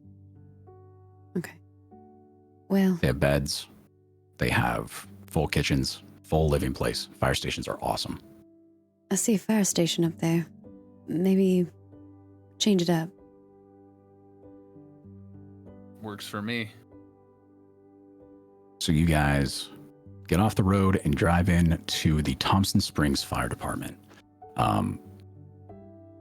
Abandoned. This entire town is, to be fair, there was not much of a town when the tear happened, but since then, everybody's evacuated. The station itself is actually fairly well upkept. Some of the tools were taken, but there is one broken down fire truck off to the side that they maybe took parts from to fix up something else. It has, Chuck, roll a d20 for me. Let's see what we can find here. Are we able to get out of the car and kind of like look around? Yeah, if you would like Oh, to. there sure. you go. Nat 20. Ooh, nat 20. So you guys pull in. Chuck pulls right into the mechanic shop, right into the open roll-up doors. You get out. You see a full set of tools. Some tools that you were like, I forgot that I made that. I forgot that that was the thing. I had to make that myself. Like, you're seeing like everything you could need. Mintala, with these kind of valuables here, we might want to scope it out before we really settle in. I'm gonna shut the door behind Betsy here. Could be a trap. We're still occupied. Exactly my thoughts. I'll see what I can What is do. everybody doing? Kyoko's going to get out. She's just going to kind of like brush her hand over any objects that seem strange. And she's going to try to read psychic impressions left on objects. So by you their previous see, owners. as you go through here, see a fire axe next to a wall. You see a fireman breaking down a door into a fire to save somebody. You see chopping wood in the back of the station. You see it chopping up a displacer beast when the tear happened. You see tools being used to build and rebuild these trucks, saving people, saving lives, escorting survivors back to where we are now. There's a lot of very heroic things that happen within a fire station, and you see all of those things, and you see them with every piece you touch. Another life saved, another scenario done well. Nothing really too angry. I think Kyoko doesn't say anything.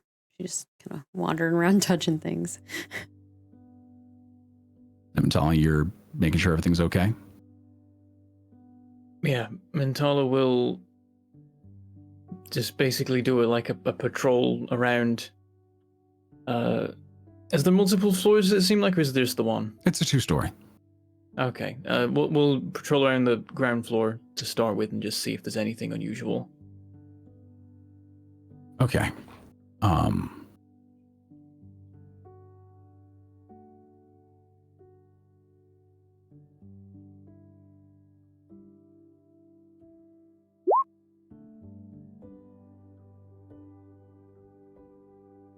Uh-oh, rolls. Yeah. So, what is your AC? It is 17. Would it be his flat-footed AC? Yeah. Uh-oh. Make me a perception check, actually, to see if you see this coming. Okay. You have a low AC. Yeah, Ooh. well. I think it is correct. I mean, I don't wear armor. It's just Yeah, you know his secret. 24. 16 on the dice. Okay. With a 24, you turn around and something blindsides you, and you are make a fortitude save for me. Okay. Ooh, big Ooh, roll. 29. 29. 19 on the dice. Let's go. That does succeed. You are not stunned. I will say that is not a critical success. You look and you see boy. this chain whip up out of the darkness and slash against you. Let's see, where is... Oh, wait, the attack's over here. Sorry, this is a custom sheet that I had to make. Still learning everything. Okay. God, I want to hide these from you guys, but I don't know how. I'm just going to roll it here. Sorry. Okay. I think it's, like I said, you pick up the drop down below. Yeah. If I roll it as a GM, Yeah, maybe? you can do like a test roll and see how it works. Oh, Oh, we saw that. yeah. can you do /DM? I know there is a way to do it. GM roll. There's something somewhere. I never know it because Do you guys see that? No. Didn't see Okay. anything that time. Then I will use this. Is it /DM? All right. Yeah, it is. It's /GM roll. Perfect. Yeah. Okay. Cool. Yeah, /GM roll and then 1d20 plus or whatever. So you are hit for 10 bludgeoning damage as a chain cracks across your face, and another one comes at you as well. Oh god. Did the scrape from before ever get healed? Like, was it a short rest when we rested in the town? We can say that you guys did a short rest for Okay. sure. You have not slept, but definitely a short rest.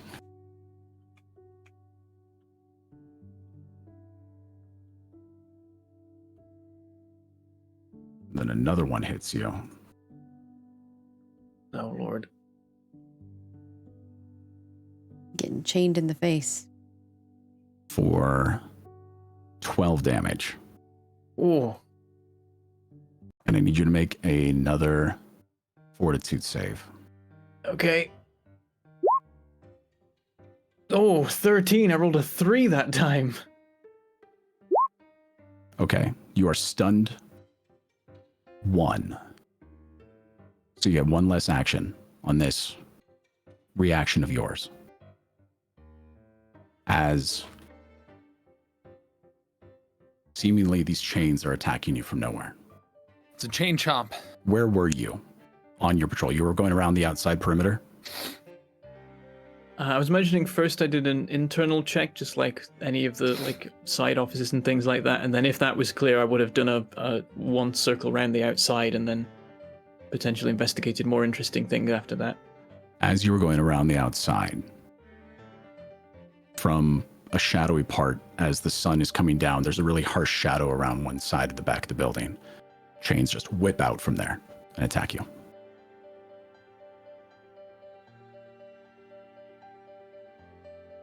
As soon as I've recovered from the initial shock of that, I think Metallo will yell out as loud as he can, "Company!" Okay. So you've alerted everybody. For better or worse. Mm-hmm. And then I will attempt to fight it, however that goes. We'll say for dramatic effect, this is right in front of the open door into, like right in front of the driveway. It's from the front driveway of this fire station, just for a mental picture. Go ahead. I suppose I attack the chains. Actually, we could just go for broke. This just seemed like a hit the oh shit button kind of situation. I'd like to use the medallion. Phenomenal. So go ahead and One use thing it. that I forgot to describe when I described my character is that he does have a medallion around his neck. I forgot about it, but Kyber made it for me. And I believe, is it a representation of Mintala? It's like a tiny up to rock you. monster? Up to you. I think I saw it described that way, which if so, wonderful. Love that. Yeah, it is a tiny copy of me. It's just like, some pebbles like fused together into a Aw, little that's cute. little humanoid shape, I imagine. I can't print this because of the words it holds. Yeah. But Totally the okay. basic deal is, if I can find it, it takes 2 actions, which is how much I have left Mm-hmm. after the stun. I just have to think about using it. When I do so, a stampede of dozens of copies of me burst out in all directions That's hilarious. and just crash through everything nearby within a radius equal to my movement, which is, I believe, 20. Or is it 25? 25. 25. So in a 25-foot radius, everything is just trampled by just a horde of Mintalos running in every direction. The only difference between this one and the Mintala we know and love is that this one is missing its glowing heart in the center, and the So we'll symbol is say just that- rock monsters.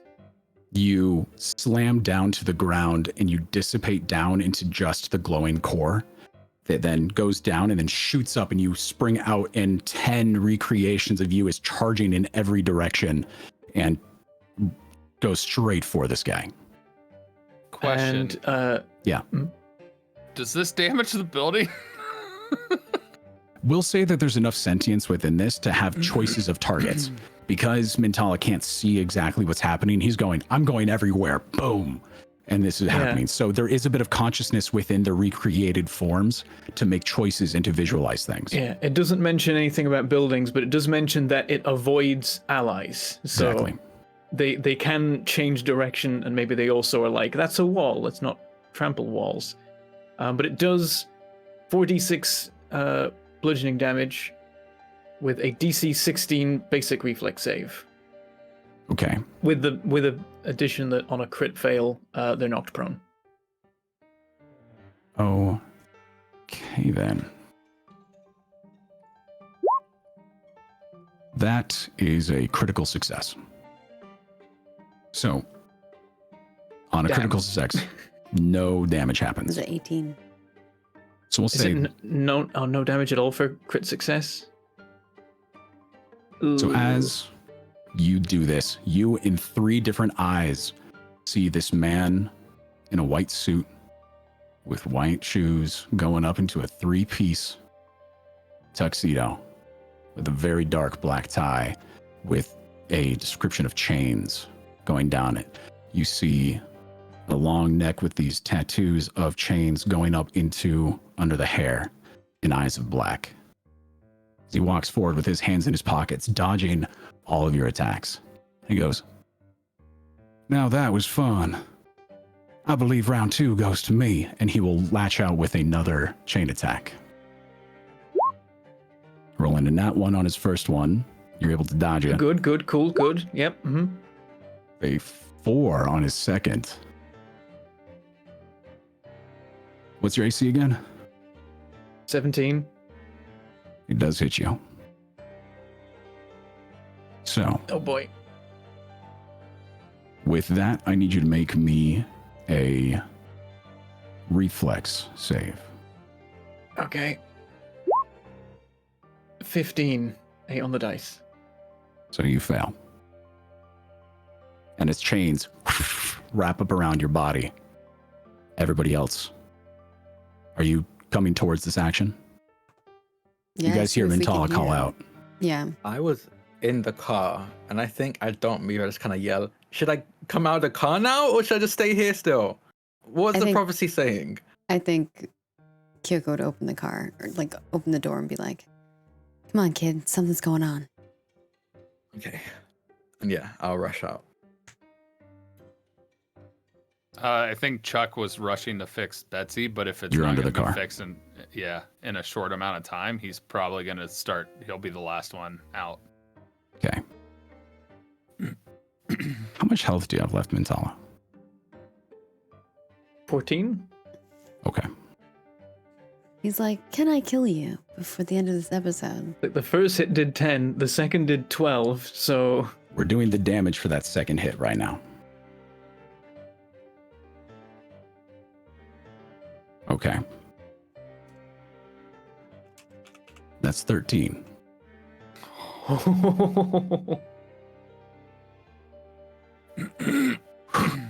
So he walks up to you after doing all of this damage and you guys see Azuka, you'd probably hear the boom as like a chunk of rock hits the floor. You guys would hear the rubble bouncing around as he walks up close to you. Now bound in the chains.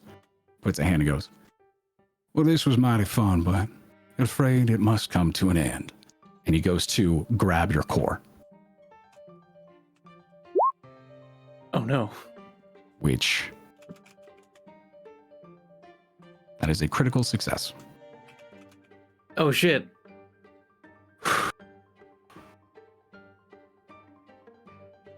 We'll do this.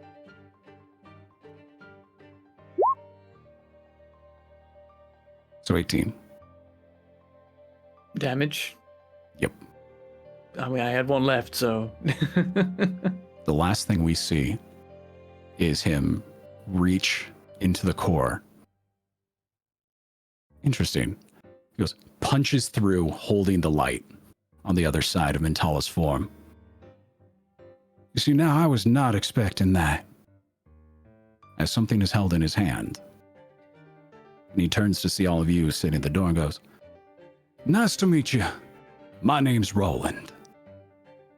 And with that, the camera backs away, flies up into the sky and into the wispy clouds of Utah. And we'll end on that for tonight. Oh no.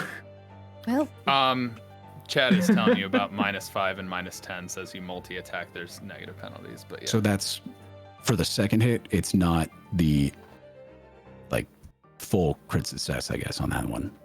Yeah, I mean, all he needed was one damage, so... I am making sure to apply a multiple attack. Unfortunately, you were just alone, and you're the only person he could really go after in that scenario. But yeah, it's interesting. Like the character sheets even already have on them like a button for you to hit for your second and your third one. Yes. So I was remembering the -5, -10. That one that he just did was a second hit for that round. The first one would have been the Binding Chains hit. So this one with a, what was that? 14. Yeah, still hits. All right. Well, we'll see what's up with Roland next episode. Hopefully y'all enjoyed the show and you're excited to see what's to come. We're going to be going to record an after show, which our patrons can get access to. But before we do so, we have some little thingies that we're going to say, and then we'll also go around so you can see where people are at, because not only are these lovely faces here on Roll4, but they also do other cool things on the internet that you may want to check out. So stick around. So first and foremost, we want to let you all know that Roll20 is our sponsor. Thank you, Roll20. Check out Roll20. They do lots of cool tabletop goodness. It allows you to play virtually with all of your friends. If you're curious how we're doing our rolling and our maps and any of those things, that is how we do so. And of course, we would like to also let you know that we do have some merch. You can check it out over at designbyhumans.com/shop/roll4. Can't talk today. And you can get yourself some cozy wear, and maybe we'll have some stuff for Veiltorn up there soon.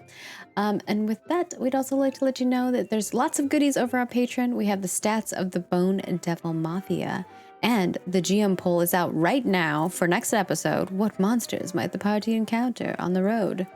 Let's see if we can even get back on the road. Will I be even present to fight the monsters?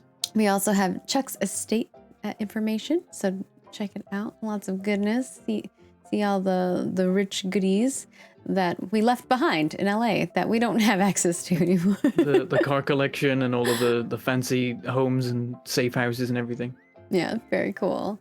And we did our first live monthly recap for our hero tiers and above over on our Patreon. And if you want to check that out, you can head on over and watch it. And if you would like to support us in other ways, you can also subscribe to us right here on Twitch.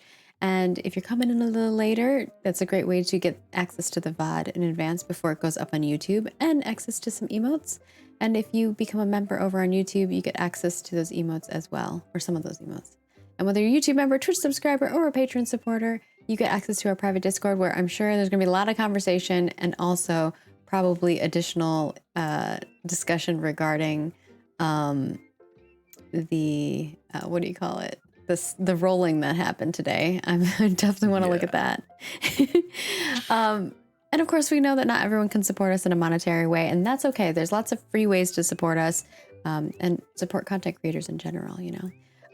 You can watch us live here on Twitch, make clips while we're live. I saw a lot being made. Thank you so much for doing that. We appreciate it. And then also heading over to YouTube, watching us there, subscribing, liking, commenting. All those little things help the algorithm find us. And of course, follow us on Twitter and Facebook. Like, share, retweet, all the things. We really appreciate it. It helps us a lot. And with that, I'm going to let these lovely folks say where you can find them at. We'll kick things off first with, we're going to go backwards. Tyler, aka Apocalypto12. Where can people find you at when you are not constantly trying to fix your horrible car?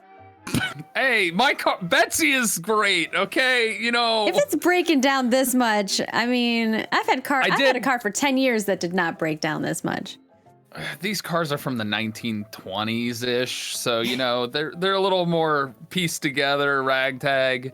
But you know, also I've kind of rammed some stuff with it a few times, so it's Also, bound like to break. 40 years old at this point. Like, these are Yeah. Anyway, you can find me on my podcast called Go My Favorite Sports Team. It's a sports podcast, but not for sports people. It teaches people about sports, and it's comedy based, so hope you enjoy that. Otherwise, you can find me on social as apocalypto_12, or you can just search my name, Tyler Scheid. And yeah, go check out Roll For It's YouTube channel, because there's a ton of stuff that I'm in on that channel as well, and make sure to watch those videos. All right. Next up, we've got Mintala, played by Bentham Plays. Maybe we'll get some For more now. information on what's going on with you. Yeah, you're getting now. knocked out. Where can people find you at when you're not getting chains to the face? You can find me on YouTube and on Twitch sometimes, where I go by the name Magglepork, and sometimes I let's play games, and sometimes I make lore videos about Horizon Forbidden West. Apparently, coming up, we're trying to do some playtip at some point. There's still a save that is just forcing Rick to never play single player playtip until we finally do a stream again. And also Barotrauma is hitting 1.0, so we're probably going to do some of that. Very, very much looking forward to that. We've been playing Barotrauma for years. It's very cool. I love it. I can't stop designing submarines. That's me, though. That's what I'm up to. Awesome. And we've got Azuka, played by Jack. Where can people find you at when you are not learning a lot of new things or trying new firsts? Yeah. Getting the Yeah. bucket list checked off. Trying new things and immediately hating them. You can find me on Twitter at Draconics. That's DRAKONIQUES. I kind of stream all over the place. Honestly, follow me there. The best place to figure out what I'm doing at any given moment. I'll be quick about it. Yeah, that's pretty much it. Don't have much going on. I had a lot of finales this past few weeks, so. All right. And last but not least, we have Kai Bear playing all the other characters. Every other character that you interact with, that's what he's playing. Where can people find you at when you are not running people over with cars and smashing people in the face with chains? all the big T's of social media. Twitter, it's KaiBearVO. TikTok is KaiBearTTV. And KaiBear on Twitch. Do voices and fun stuff. Thank you. Yeah, and Kyber is the one who made me realize that there's a lot of social media channels that start with T. Why? All right, and I'm Margaret Crone. You can find me at Margaret Crone in all the places. I do lots of stuff on the internet. If you want to see those things, just follow me. I'll let you see them. I'm leveling up my druid skills as well, IRL. And I also make games and video games for a living. If you want to check that out, you can head on over to @AshesOfCreation in all the places and see the project that I'm working on. And with that, we're going to go record an after show, so we will see you all later. Toodaloo.